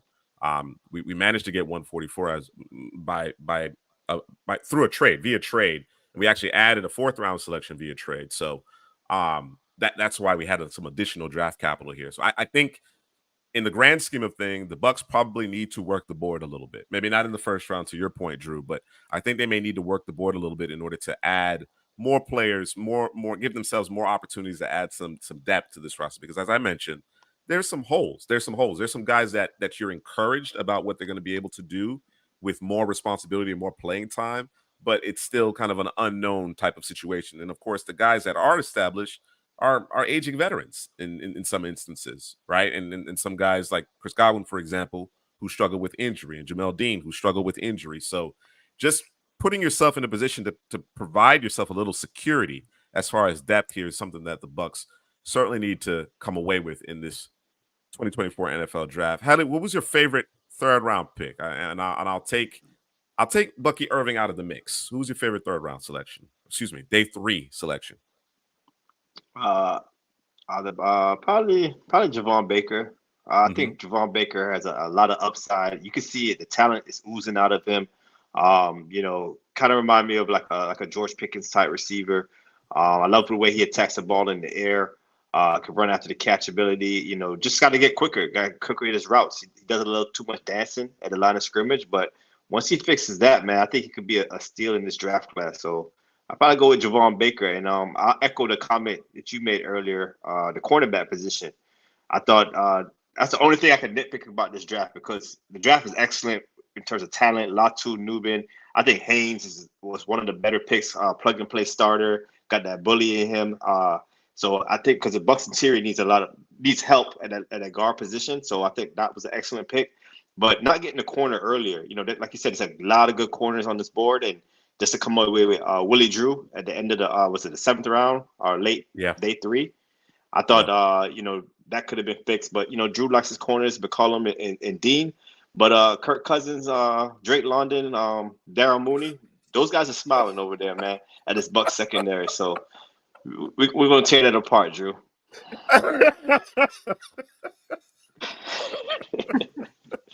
We are going to tear that apart. Yes. Oh man, boy, say they're finna flame your secondary, man. Yeah, I mean, you can flame it if you want. You can flame it if you want, but you're gonna have to. I mean, how you gonna flame it if you can't get the ball off, bro? Ooh, y'all coming Latu, yeah. That Latu. Yeah. I wanted you to go JPJ, bro. I really wanted you to go JPJ because Latu's gonna be a force, man. It's gonna be Latu, it's gonna be Yaya, and it's gonna be Yaya. Chancey, bro. We coming. Chancey, y'all boys coming. We gotta block it up though. But if we do block it up, we'll be all right. Yeah. No Carlton Davis out there. Got Tyler Newman back there. You know what I'm saying? He's gonna be in the box. Coming down. We're going over. We're going over his head. We're going back. You know what I'm saying? Deep. We're going deep. You're gonna have to go over Antoine Winfield's head, man. Got you. Yeah. Yeah, I like I said, I think that's the one area, and nitpicking, I think that's the one area that we could have, and we tried. Let's want to make sure that that's clear. We made the attempt. The system said no. We had a deal, but I guess the shot clock expired on it. So they're good corners. They're good corners. I would have felt comfortable. Even we talked about going corner early. I would have felt comfortable coming away with the corner in the 5th round. There were still players on the board that I liked, and in fact, when you selected Drew. Not to say that he isn't an intriguing prospect, but I think Dwight McGlothern is a better prospect there. So, and Cam wanted Hart. to give Willie Drew. Cam Hart that passed him passing up up and Cam Theo Hart. Johnson. I know Theo Johnson's Yeah. tight end 3. He's an excellent guy. You got K Otton on the roster. So I thought not getting Cam Hart, that's who I probably would have selected there instead of Theo. But it's nitpicking though, man. It's an excellent draft. Mm-hmm. Yeah. And the reality is that we don't even have Theo Johnson but for the trade down, right? We were at 92, if I'm not mistaken. We moved down to 98 and we're able to add 119. So, you mentioned Cam Hart. The Cam Hart decision really came in with the 98th or 92nd overall pick initially, right? When we went doorless, we went to the down line there. So, we were thinking perhaps then go corner at 128, I think it was in the 120s. This is a trade down as well. I think maybe 122. But of course, by that time, Cam Hart had come off the board. All right. So that is going to put a bow on our Bucs 7-round mock draft. That's going to take us to our final team of the evening. We have the Buffalo Bills. And as I get that started here. Yeah. What you think about this before we go ahead? Before I'll derail a little bit, Drew. You got the Panthers winning the division in the South, man. What you think about that?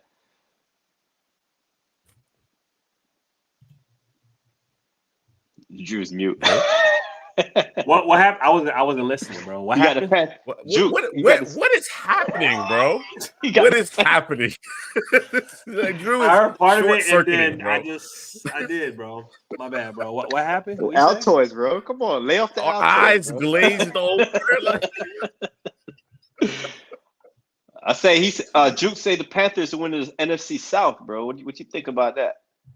Oh, I saw that trash, bro.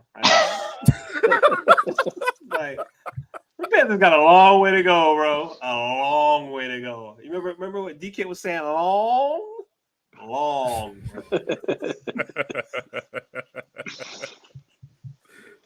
Yeah, DP, man.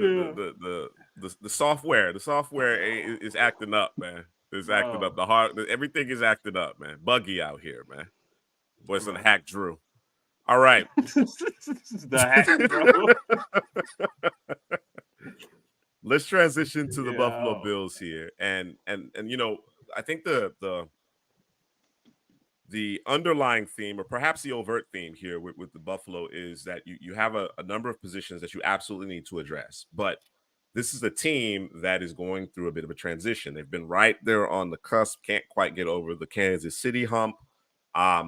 And now you're starting to see the Josh Allen contract, the Von Miller contract, the Stephon Diggs contract make things more challenging in terms of rounding out the roster, right? They're losing a lot of the depth that they had previously in the secondary, and they needed it because they've had so many injuries, whether it be Trey White, their safeties, whatever the case may be. So this is going to be a pivotal draft as far as being able to remain competitive and a legitimate threat in the AFC, but also making sure that you have the requisite depth to handle that 17-game regular season, and then, of course, a deep playoff run. So this is going to be a really pivotal draft here. I'm going to see what we can do here with the Buffalo Bills 7-round mock draft. Heather, what are your thoughts in terms of the 28th overall selection? You obviously you play it out because, of course, you need the draft capital, and they have quite a few picks. They come later, but they have quite a few selections. Good thing it's a deep draft. I'm not opposed. I'm not opposed to trading down. And now, of course, if somebody slides, perhaps you get aggressive, but I'm not opposed to trading down and continuing to add draft picks. You don't have a 3rd-round selection in this particular instance. So trading down would be an option. Yeah. The wide receiver position is an option. The corner position is an option. A pass rusher, safety. What happened to the Bills? The Bills used to have good safeties, man. No longer on the roster there. So, Kyrie Elam was a miss at the cornerback position. You lost Trey White at the corner position. So corner is a need. Also, you brought in Rasul Douglas last season, but yeah, they could get better there. And I think Sean McDermott is on the hot seat, bro. I think, if he doesn't do well this season, it might be the end of McDermott because you kind of underachieved. You had the roster, you had Josh Allen, you had Diggs, you had all these boys, and you couldn't get over the hump. They played better towards the end of the season last year. They started running the football more. That was the big issue with the Bills in seasons past, not running the football. They leaned more on James Cook and those guys. So the offensive line improved as the season went along. So I don't think the offensive line we could improve there, but it's not a big need like it was in like the beginning of the season. So I'm looking at edge, corner, and a wide receiver for the Buffalo Bills. I think the second level of the defense too, right? You know, Yeah. I know we're kind of anticipating perhaps Dorian um, Williams stepping into a more prominent role, but you know, Tremaine Edmonds obviously got the big contract in Chicago. His replacement now in Seattle. So Dotson, Milano's coming off the injury. Dotson, thank you. Milano's coming off the injury. So we've talked about it. We talked about it in the previous 7-round mock drafts in terms of the best teams in the NFL. By and large, a lot of those playoff teams had excellent play from the second level, right? Whereas that position, linebacker, off-ball linebacker, isn't necessarily valued, early in the draft these days. Perhaps that pendulum needs to swing, towards, hey, let's prioritize the second level of the defense a little bit more, because again, the best teams last season had excellent second level defensive play. I think so. I think so, but I don't think it's going to be in a starting role. Obviously, I think he's a sub package guy at this juncture. And as you mentioned, safety is a glaring need here. Safety is a glaring need, and you if you think about it over the course of the last several years, the amount of depth Buffalo has had in the secondary has been amazing, but they don't have it anymore. It's gone, right? Saron Neal is gone. Like, he's been a mainstay for that team's special teams for ages, and their sub packages for ages. You know what I'm saying? But he's no longer there. Dane Jackson is gone. Trey White is gone. We mentioned Poyer and Hyde gone. Like, they have work to do. They have work to do. I know the emphasis, and based on how things played out in the playoffs, is they need a receiver. They absolutely need a receiver. They do, but they have a lot of other areas, particularly on the defensive side of the ball, that they need to address. So let's get it underway here. Yeah.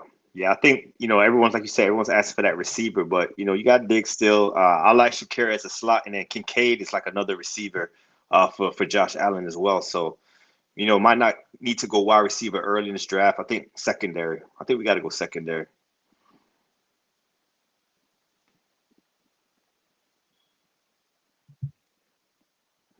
Or a pass rusher. I know Darius Robinson's kind of been. Who's there? Yeah, Robinson came off the board. He goes Dana's Cardinals there. Okay. Yeah, that's what you have Shot Robinson there. The question is going to be, does he fit the archetype that they like in their even man front? But he can get after the quarterback. That's really the name of the game there. Certainly options at receiver. There's no question about that. It's Cooper DeJean. Howard Johnson. It's similar to like JPJ for some reason, man. For some reason. I'm not sure what that's about. Byron Murphy. I know you got Ed Oliver, but Byron Murphy obviously could add some teeth to that down line. Cooper DeJean, top-rated corner on the board, although we view him more as a safety. Yeah, DeJean would probably be nice. He'd be good in the scheme, though. Zone scheme, heavy zone scheme, yeah. He would be. He would be. So obviously some really good players on the board here at 28, some guys that maybe we didn't really anticipate being here. I just want to have the conversation. We mentioned we don't have a third-round pick. This is a very early third-round selection to drop down 8 spots. I'm not mad at that. I think if you do that, though, I think you're gonna lose. I think you're gonna lose some guys, bro. You're gonna lose Cooper for sure. You're gonna lose Cooper. I'm pretty sure you're gonna lose Nubin for sure. Nubin? No, I don't know that you're gonna lose. I don't know that you're absolutely gonna lose Nubin. There you go. You got his hands up. No. I mean, I'm not suggesting that we don't trade. I'm just saying that I don't think we absolutely lose Nubin. We just did a mock draft in which Nubin was there past 36. So I'm not convinced that he won't be there. It's just a matter of, do you feel strongly enough about a Cooper DeJean or even maybe Powers Johnson? We've been drafting Powers Johnson, habitually over the course of these 7-round mock drafts. Yeah, if we stay pat, Cooper DeJean would be who I would want, but getting that additional 3rd-round pick would be big also. Could add a quality starter with that 3rd-round selection. Come on, Drew. Let me hear it. That was Cooper, bro. I don't want to trade. Cooper? Yeah. I don't want to trade. Yeah. All right. Let's go with Cooper DeJean. Bro, you scared, bro? You want to trade? Now you asking me if I'm scared. Come on. Now you ask me if I'm a trade. Nubin went to the Packers at 41. So he would have been on the board. There go your second level linebacker right there. He's bro. there. He's there. It seems like we pick Edge Cooper every draft. Point. This is the inflection point, though. This is the inflection point because you need. I mean, now let me take a step back. They did sign, as D-Kit mentioned here, they did sign Curtis Samuel. They did bring in Mac Hollins, so it gives them a little bit more flexibility in terms of when they decide to add a receiver. I think that trade down gives you obviously even more flexibility, and you know we're drafting at 60 and 67 here. That changes things, and it would be an additional fourth round under those circumstances. But that's neither here nor there. So, do you prioritize a second level defender? I'm okay with that. We don't address receiver for quite some time though, which means perhaps we dip into next year's draft capital. I don't know if we want to do that, but in order to perhaps get into the Brendan Rice, Burton, McMillan conversation, we need to get into the third round. We'll be able to trade down from this pick right here, number 60. No offers, but yeah, I imagine we could. You comfortable passing on Edgerrin Cooper is the question. No, hell, not comfortable, but Milano's coming off of that injury. But if he's healthy, I'm fine with Milano, Dorian Williams, and Bernard. I'm comfortable with those three linebackers. But it depends on Milano's health. You know, would he be back week 1 regular season? But if he's healthy, I'm comfortable passing up on Edgerrin Cooper here with the 60th pick. Yeah, this is the one offensive line position that we may want to address here. Who's their interior? Because Haynes could play center. Van Pran could play center. Pooney could play center. Those three guys there. But again, we're picking at 128. We don't have a third round selection. That's the key here. So can we trade down, get a third round selection, and then get one of those three centers right there? Trade down. We'd be trading out of the second round. You'd be able to get your center in a receiver, I think, in that scenario if we're able to move out. So let's see. Or another DB. On a DB. Or another DB. You're right. Get you a Ken Kitchens. Play that free safety.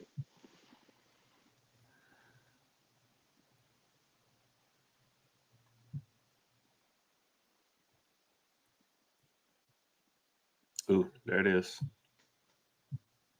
Got him. 89.92.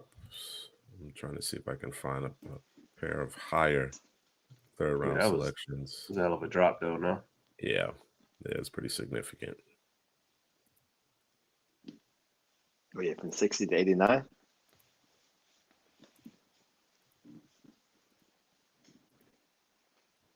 I'm not sure who else has. I know this team does, but again, pretty far drop. Yeah.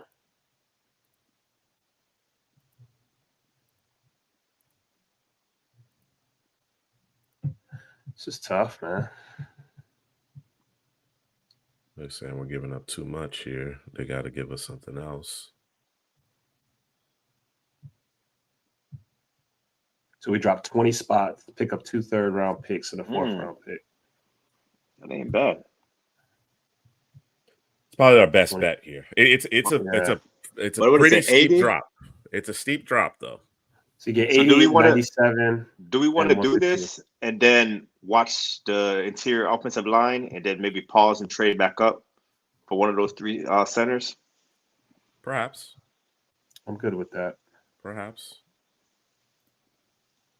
381 and some change to move up for Cooper. Mississippi Prasky looking out for his 12s. All right, so we'll take this and then we'll monitor to make sure the interior remains intact.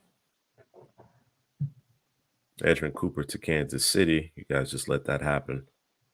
Oh, we just let it happen. Meanwhile, you did. The man with the controls. You did. This is democracy. All three of those guys still on the board. They are. That's excellent. Yeah. As well as Junior Colson. Yeah, that too. If we felt strongly about addressing the Polk on the board, look at the safety, Cam Kitchens. Kitchens. That's what I'm looking for. That's what I'm looking for. Out there as well. All right, so we're thinking Kitchens here, and then turn our attention back to the interior of the offensive line. Yep. Yeah. All right. So man, fix that secondary in 2 picks, bro. So Haynes just went. I'll be perfect fine with a pony. Yeah. Pause it up. There you go.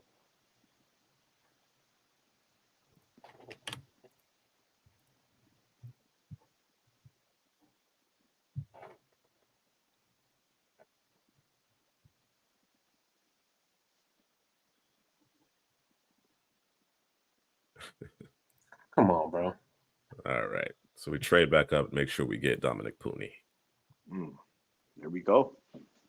Yeah, we still got all those additional picks. Yeah.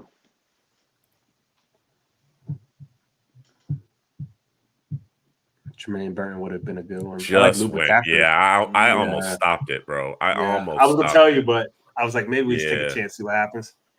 I almost stopped it. I think you get a Luke McCaffrey, but not. I understand that. All their receivers are small, bro. Diggs is small. Shakir is small. Curtis Samuel is small. So you're trying to making a case for Johnny Wilson? You're making a case for Johnny Wilson?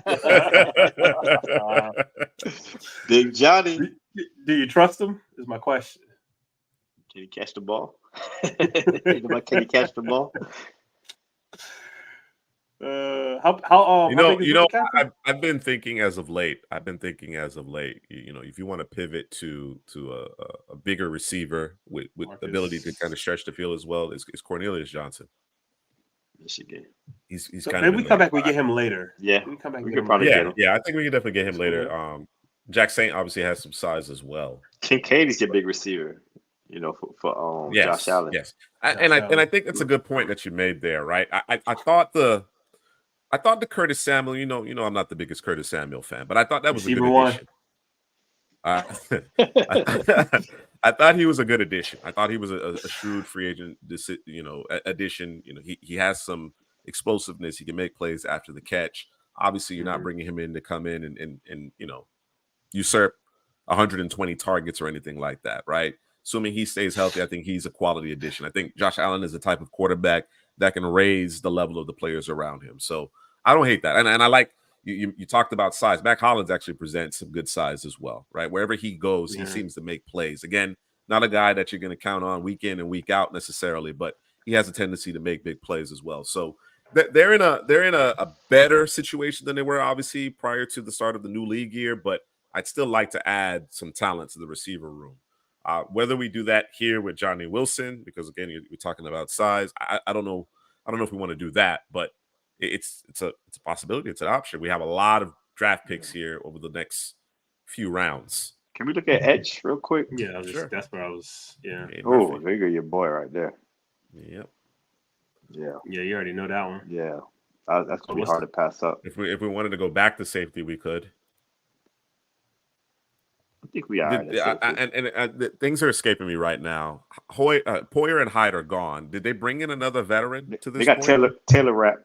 There you go. Mm-hmm. His name was escaping me. Okay. And then we talked about the corner position, right? And it looks like it's been a bit of a run on corners already. We got Cooper though. We're playing Cooper at the corner.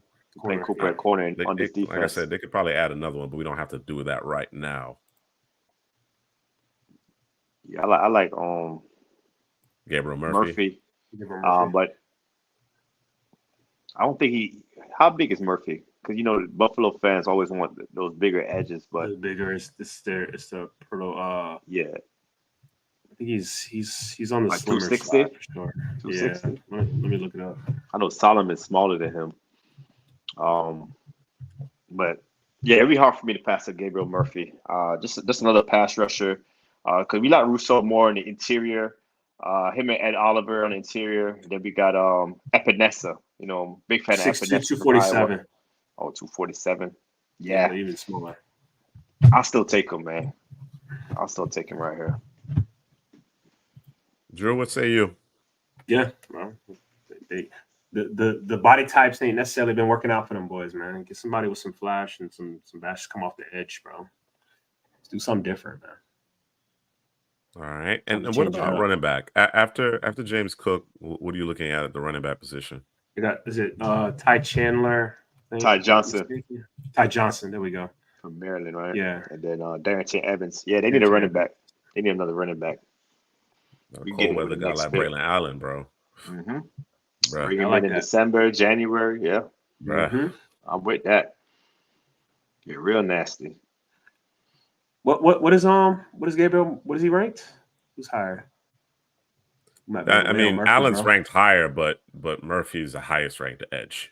So, and our next pick is in 13 selections. Let's do Murphy because if we lose him, I'm be a little bit more.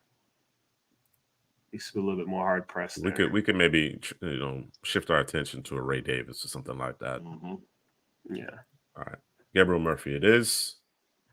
Braylon Allen went a couple picks afterwards. Of course he did, bro. Yeah. All right. So Ray Davis obviously is on the board. Bucky Urban ain't no bad consolation. No, he's not. He's not. Smaller than Braylon, but he runs tough. Yeah, I was looking for a little bit different of a body type, but I understand. I'm not mad at Bucky Urban either. I'm not. DTD is out there. Andrew Phillips, Eichenberg. I like a guy that we haven't really selected in any of our 7-round mock drafts, but I think he's maybe just outside. He might actually be in our top 100. He's a good football player. Yeah, I think he's a good tackling machine. Yeah, he'll be right where you need to be. Tackle, come downhill, stack, shed. Line guys up.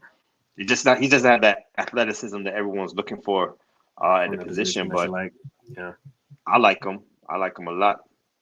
He's got that old school feel to him, man. Old school feel. So I ain't mad. I ain't mad if we go here, man. Yeah, I ain't mad at it either.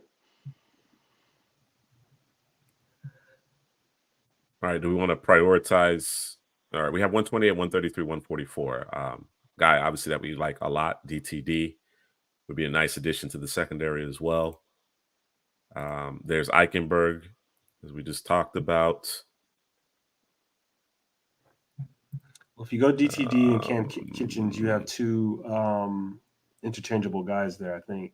And then it's the receiver conversation again. Let me ask you this question. At what point would you be comfortable selecting Johnny Wilson?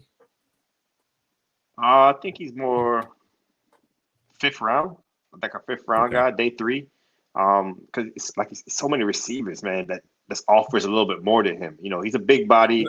No. I get that. Yeah. We are now in day 3. We are now in day 3 in this mock draft, and based on he's still on the board, you're trying to say, yeah. Who are there guys that you feel more strong about? Like for instance, I think Cowing is a better receiver, but obviously a very different body type. Luke McCaffrey, better receiver, over, different body type. Over Johnny Wilson. Okay. Yeah, Luke McCaffrey and Cowing, I'll put as the top 2 receivers on the board right there, left on the board, over Johnny Wilson. So, but if you're looking for the body type guy, yeah, you said we could pivot to Cornelius Johnson, your boy out of Georgia, also. Yeah, Jack Saint. Yeah, Jack Saint. He's a bigger receiver. Luke McCaffrey's 6'2", 198, bro. He's almost 200 pounds. So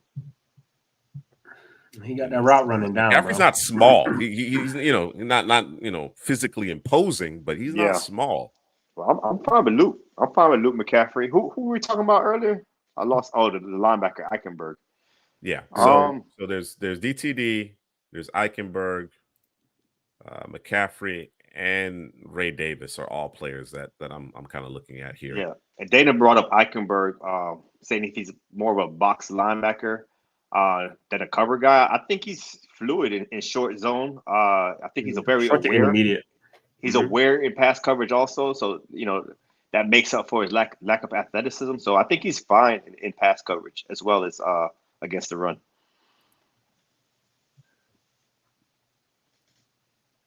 Let's go DTD, bro. DTD? Yes. Yeah, you wouldn't go safety here? No, who's we got your vote Cam. For? I would go for Luke McCaffrey or Eichenberg. That's kind of who I'm looking at. The reason why I think DTD is in play is because I'm not sold on Taylor Rapp, You're not so long. right? And then of course we've talked about depth. We've talked about the fact that this team in particular has really had their depth tested over the last couple of seasons, and they just don't have it anymore. You understand what I'm saying? So what are you doing? Who's a strong safety? If you got Cam Kitchens and DTD, to me they're both kind of like free safeties. I think they both can do. I'm not even. I think they both can play interchangeably. I think obviously you want Cam Kitchens kind of being your center fielder, right? But Cam Kitchens, you see him coming downhill and being a forced defender more often than not, right? You've seen that from him. What I'm saying is that my safety room, I want it to consist of more than just Cam Kitchens and Taylor Rapp. That's all I'm saying. Yeah. Now, if that means we wait and we go like Dominic Hampton a little bit later, that's fine. That's fine. I just want to make sure that safety remains in play. I'm comfortable with Dominic Hampton later on. That's just me though. So I like Luke McCaffrey. I like Luke his wide receiver room. Let's get our receiver here. Bring in McCaffrey. And then you can get your Eichenberg if you want. We could go Eichenberg here. Or DTD, if that's who y'all want, if he's still on the board. Or Ray Davis. Ooh, forgot about Ray Davis. Yeah, I like Ray Davis. Is DTD still on the board? He is. Still on the board. Mm-hmm. So, yeah, I'm not going to fight you. Like, I was fighting for McCaffrey over DTD. But if you want DTD over Ray Davis, I'm fine. But adding Ray Davis to James Cook that's a nice pairing right there. And I think you need to have a nice compliment with James Cook, right? Buffalo still needs to be balanced, but it's hard to be balanced if James Cook is a bell cow.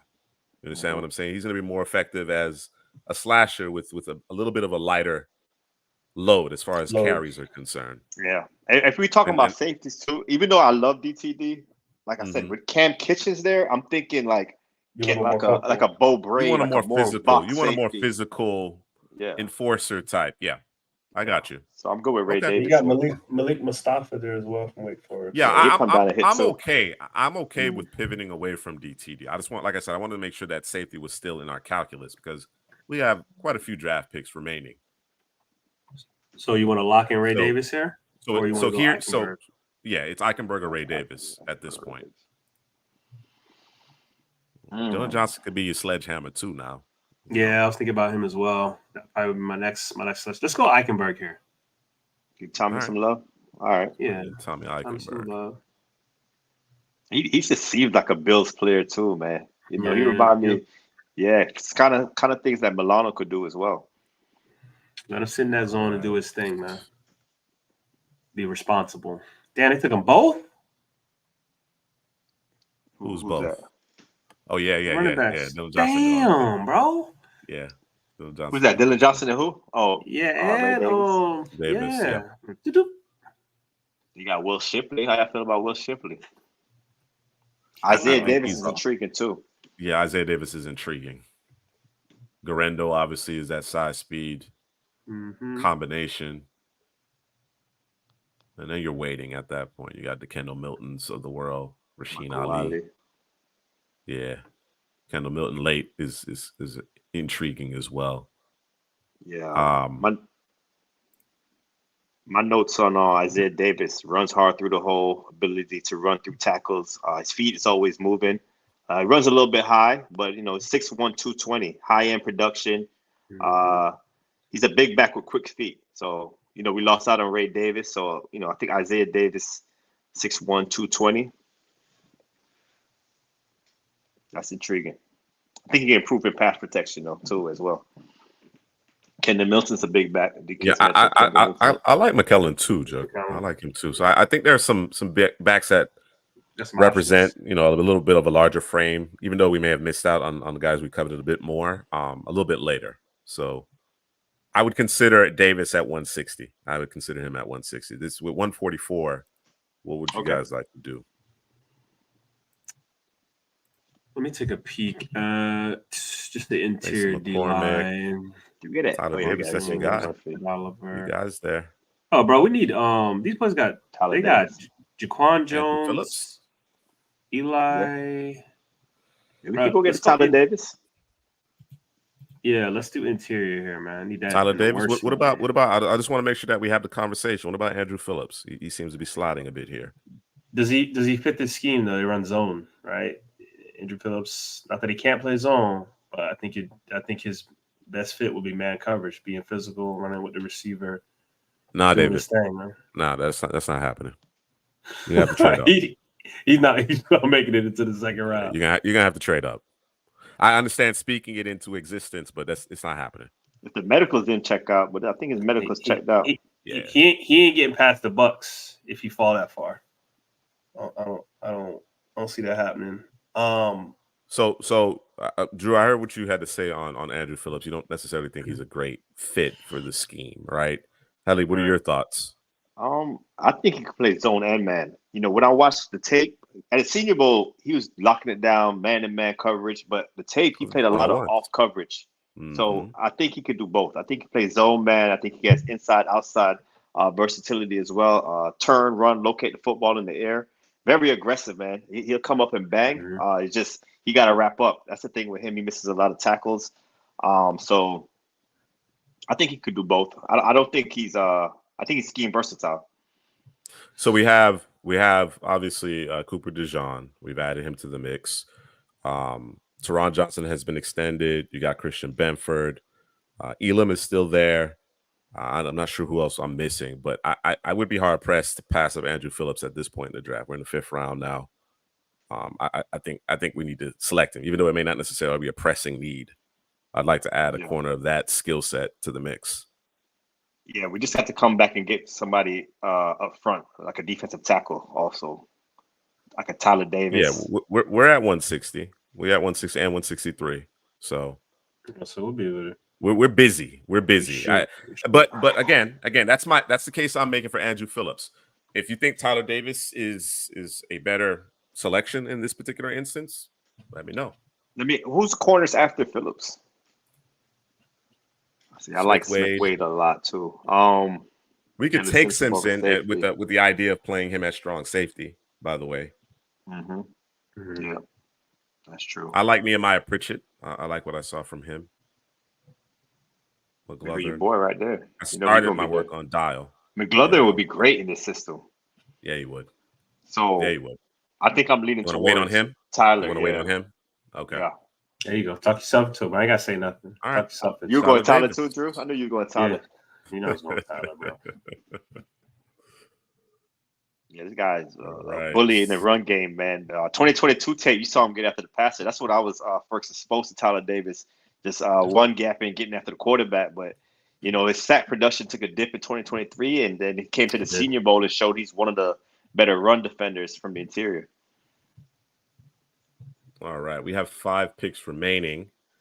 Some good offensive linemen still on the board here with Javon Foster and Mason McCormick.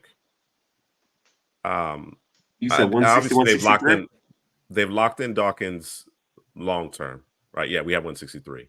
They're locked in Dawkins long term. Spencer Brown's your right tackle. What's his contract looking like? Spencer Brown. Give me a second.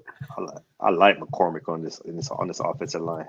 That left guard position. Oh, they brought in David Edwards.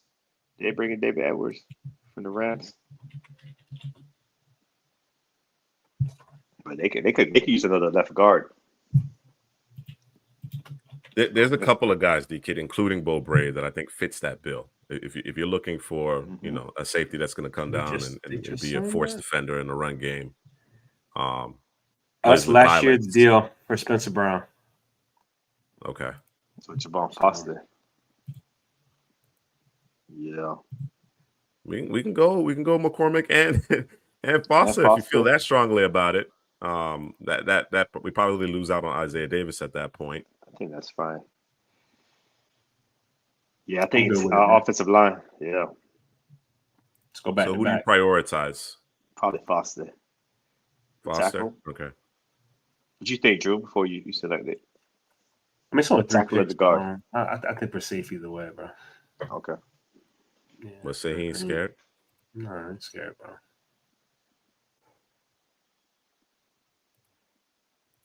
Yeah. James Williams is going to be playing linebacker, and I think he starts his career as a nickel linebacker and eventually becomes a weak side player. All right, so we'll go with Javon Foster. McCormick was picked with the very next selection. God. Bortolini, but I'm not sure about Bortolini in this offense. You got the Michigan kids though. Yeah, Keegan, Nugent, Keegan, Henderson. yeah. We do have those guys. Coleman plays interior as well. But yeah, McCormick was on the board a lot longer than we expect. All right. We can pivot back to Isaiah Davis here. Scoop him? Yeah, get that running back. All right. Bringing Davis from the Jackrabbits. And then 3 more selections, 189, 204, and 248. Could be time to get that forced defender at safety. He just went. It's like he just went. James Williams just went too. Mm-hmm. Ooh, Proctor gone. Hampton is gone. They figured it out. He was like in the 200s. Is the corner there, McGlover? McLovin is there. Oof, I think I do But that. Simpson is your strong safety though. Okay, let's do that then. Alex Hunt is an interesting guy as well as Xavier Thomas for this team. Xavier Thomas be that's. I know we went with Murphy earlier, but can't have enough of those guys. All right, so we'll get Simpson here and then perhaps come back to McGlothern. Yeah.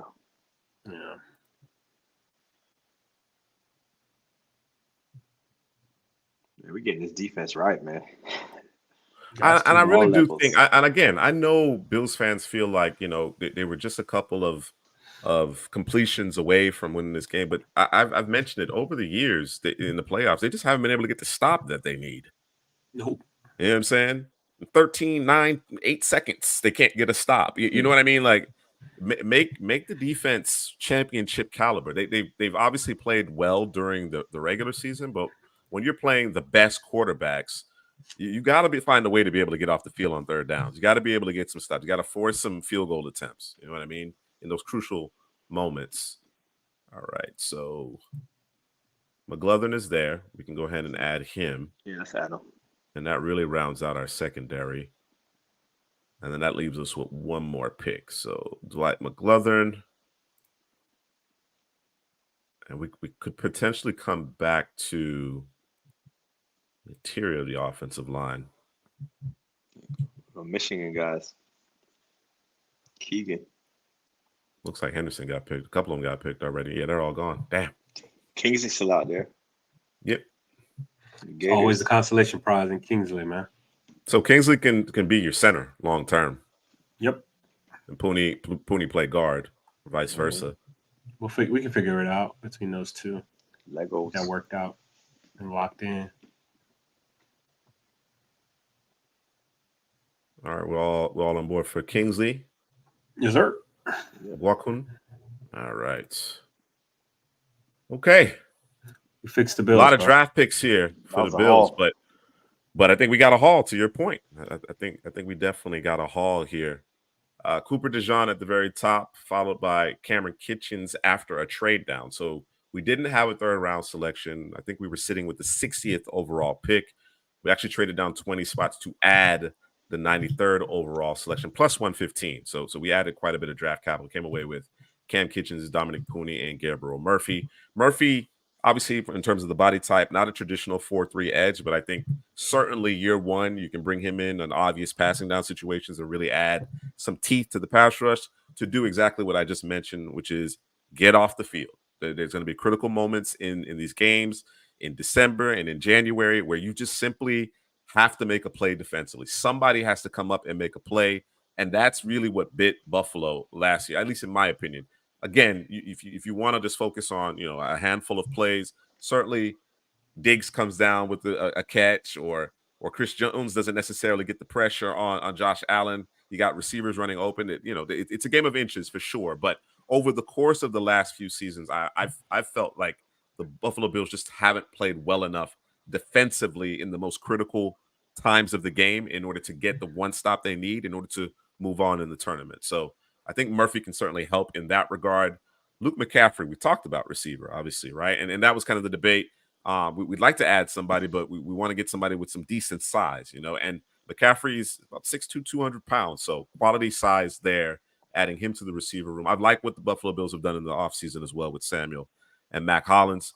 Tommy Eichenberg, Heather, you talked about it. It's not flashy. It's not flashy. It's just very effective. Bit of a throwback in terms of the physicality that he plays with, in terms of stacking and shedding, but nice all-around skill set from Eichenberg. I think he's kind of got lost in translation, lost in the sauce a little bit in terms of this draft class. Drew, your guy Tyler Davis comes in and really helps us out in terms of the run game. We've seen at times where Green Bay was just kind of getting pushed, or excuse me, Buffalo was just getting pushed around a bit, right? And I think Tyler Davis really comes in and helps solidify your run defense, allows the likes of Dorian Williams, Matt Milano, Tommy Eichenberg to flow and make plays.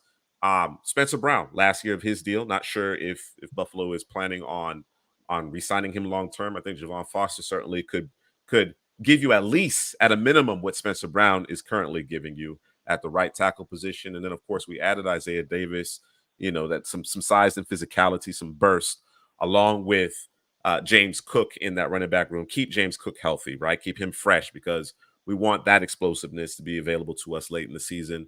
Jalen Simpson is our strong safety, effectively. He's listed as a corner here, but he's definitely a safety. Heather, what were your thoughts on Simpson watching him in Mobile? I thought he competed. He comes down, he flashes. He's kind of like a teleporter, man. He gets quickly to the sidelines. He makes big hits.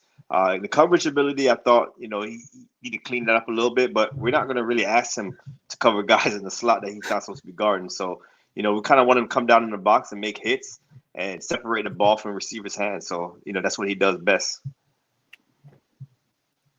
All right. Yeah. Teron Johnson's going to be, our nickel. He's a proven commodity there. So we're not, to your point, we're not going to put Simpson in that position. Now, a good offensive coordinator might force your hand from time to time, but as we work on our sub packages, we'll try to get our best cover guys out there in obvious passing situations. Dwight McGlothern, as you mentioned, Hadley, is a great fit in this scheme. You're going to play a lot of cover 2, cover 3.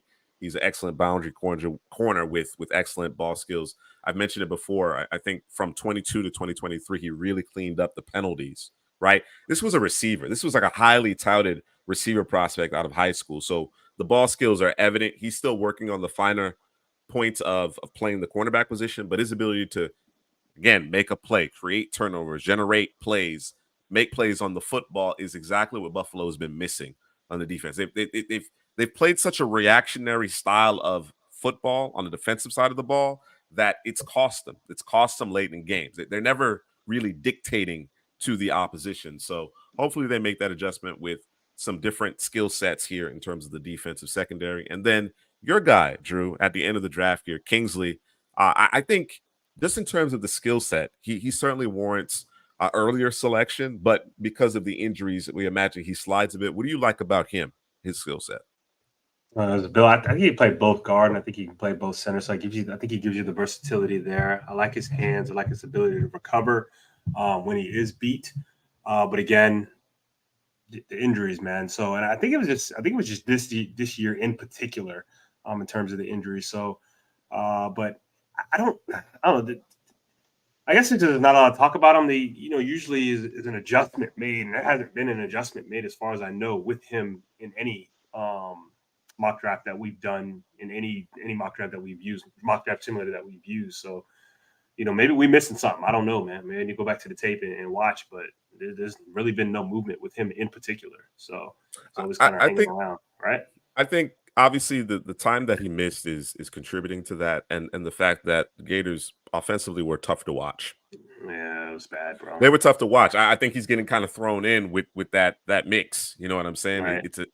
There's a stench on him, right? Because he's associated with it. But based on what I saw from him in Mobile, and that was really my first true exposure to him before I started watching his tape, I came away impressed. He didn't obviously win every rep. There's some things that he needs to work on, but he seems like the type of player that in a year or two is going to be a quality starter in the league. Yep. He may not necessarily be ready to go immediately, but certainly you give him a little bit more time to develop and get further removed from the injuries that he's sustained. I think he has above average starter upside. So, in the 7th round, that's great value. Heather, who was your favorite day 3 pick? We made a lot of them. We made a lot of them. So, and let me get the count here. 1, 2, 3, 4, 5, 6, 7, 8, 9 day 3 selections here for Buffalo. Sure. Who was your favorite among the bunch? Man, I'm gonna go with a guy we haven't spoke about too much through this draft process, but it's Luke McCaffrey, the wide receiver from Rice.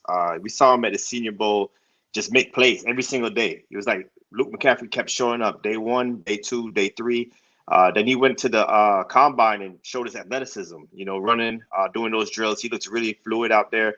And then when you watch the tape, man, it's a lot to like about him because he's super tough. We were talking about we wanted a bigger receiver for the Buffalo Bills, but this guy's 6'2", 200. He got enough size, and you see him make those tough catches across the middle of the field, sacrifice his body. You see him as a run blocker also, an excellent run blocker. So I think he could be used very effectively in Buffalo. You got Diggs, doing route on guys up on the outside. You got Shakur, the slot receiver, and then you got Luke McCaffrey that could play slot or outside. He played a lot of slot in college, but I think he could hold up on the outside as well because of his toughness. So, really like that selection in that wide receiver room for Buffalo. What about you, Drew? Day 3, your favorite pick? Day 3, favorite pick. Trying to stay away from Gabriel guys I Murphy. normally agree. I thought you were gonna go with Tyler Davis. That's what I figured. That's what I figured. Go. He wanted to give Tyler Davis some love. Give him some love. Nah, I mean, I talked about him before. I guess. All right, man. I guess we'll go back there. Tyler Davis. Watching him at the Senior Bowl, man, he just kept popping off at the tape. Wasn't he one of the guys I was talking about? And then he ended up. That was it Bookie? I think Tyler Davis got some love too in terms of me talking about him, and then all of a sudden, I think Jim Nagy and the Senior Bowl was starting to tweet about him in terms of his effectiveness. But man, he was splitting double teams. He was giving guys really hard time. And he got a little pass rush, a little penetration, move in the pocket, a lot of disruption. So that's kind of what we missed during the season at Clemson, just the consistency that you wanted from him there.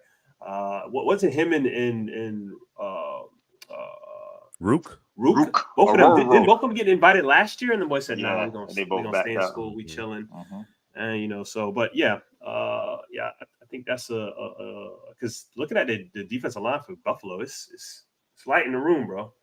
It's light in the room. So I think it is. They need that physicality. They absolutely need that physicality. And again, when we're playing games in December and in January in Buffalo, you want to dictate. You want to dictate a little bit to the offense as much as you possibly can, right? You want to be able to punch the opposition in the mouth, and Davis certainly helps in that regard. Heather, you alluded to the fact that he had, or perhaps it was you, Drew, that he had some really impressive sack production 2 seasons ago, and it just didn't really come to fruition this past season. And I think what we saw from him in 2023 is what you're going to see more of at the next level. I don't expect him to be a guy who's going to consistently affect the passer. Right, you might be a 2 to 3.5 sack, maybe 4 sack guy. There may be a couple of seasons where he gets up to 6 or so, but I just don't see enough from a pass rush perspective that leads me to believe that he's going to be able to consistently affect the passer. But what he does in the running game is really impressive. And as I mentioned during Mobile, and of course, there's a lot of emphasis on the one-on-ones, and people get excited with that. But when it came to 9-on-7 inside run drill, 11-on-11. Again, nobody could move him. We're talking about, some really talented football players on either side of the on either team with respect to the offensive line, and they just couldn't get him off their spots, and he allowed those linebackers to make plays, and he made several plays of his own. So I like Tyler Davis in day 3, as early as the 4th round, because he's going to be a difference maker as it pertains to run defense, particularly on 1st and 2nd down. All right, I like it. I like it top to bottom. It's not the sexiest, but I think this is a really effective group. We hit up the Senior Bowl quite a bit, so it's an experienced group. Guys are going to be able to help this Buffalo team that obviously has a lot of holes sooner rather than later, right? We're not necessarily waiting on the full breadth of this draft class to get into the weight room and continue to develop. I think there's a lot of guys here who are going to be able to contribute soon. I want to go back to the conversation regarding the receiver position. And Heather, you mentioned it, a guy that you liked a lot, Khalil Shakir, man. Khalil Shakir I think is going to be the key to it all. Of course, you have Stephon Diggs, and to me, the passing game should go through Dalton Kincaid, right? Diggs is a little bit longer in the tooth. He doesn't play with the requisite physicality. He's not maybe a good offseason, gets his head right, whatever the case may be. He can get back to form. But I think Dalton Kincaid really is the linchpin of your passing game. I think what he offers in terms of the size and his ability to create separation against defensive backs as well as linebackers is the reason why I'm expecting big things from him. But with Shakir taking yet another step, because we've kind of seen a steady progression from him, you add McCaffrey to this mix here and solid complementary pieces in Samuel and Mac Hollins. I like it because while it'd be great to get one of those upper echelon receivers, day two guys, right? The Ricky Persauls of the world, or, a Xavier Worthy to really take the top off the defense and leverage Josh Allen's big arm. I think Josh Allen has that ability to raise the play of guys around him, right? I want guys who are going to be where they're supposed to be and catch the football and let Josh Allen go to work, right? You know what I'm saying? We want to continue to bolster that offensive line, keep that intact, and have a certain level of balance. But I think Josh Allen and his physical ability and his ability to process as he's become a more mature passer really makes everybody else better as well. So I really like what we did here with Buffalo. All right. So where was my second Cardinals second round mock? 7-round mock draft. You mean 7-round mock draft? Just skipping the first that round. Was it. That 7-round mock draft. The second 7-round mock draft, because of course they have 2 first-round selections. Yeah, Dana. I mean, I appreciate it. I appreciate it. We definitely want to get to everybody. We'll definitely want to get to each team. But as time permits, we'll see what happens. We'll see what happens from that perspective. All right. So that's going to do it for this evening's show. It's a good one. We enjoyed it. Hope you guys did as well. We have Buffalo now in the books, along with Drew's Bucs and the Green Bay Packers. All right. Everybody, please take advantage of our partnership with Underdog Fantasy. Check the link in description. Promo code CPGM. 2x your first deposit up to $100.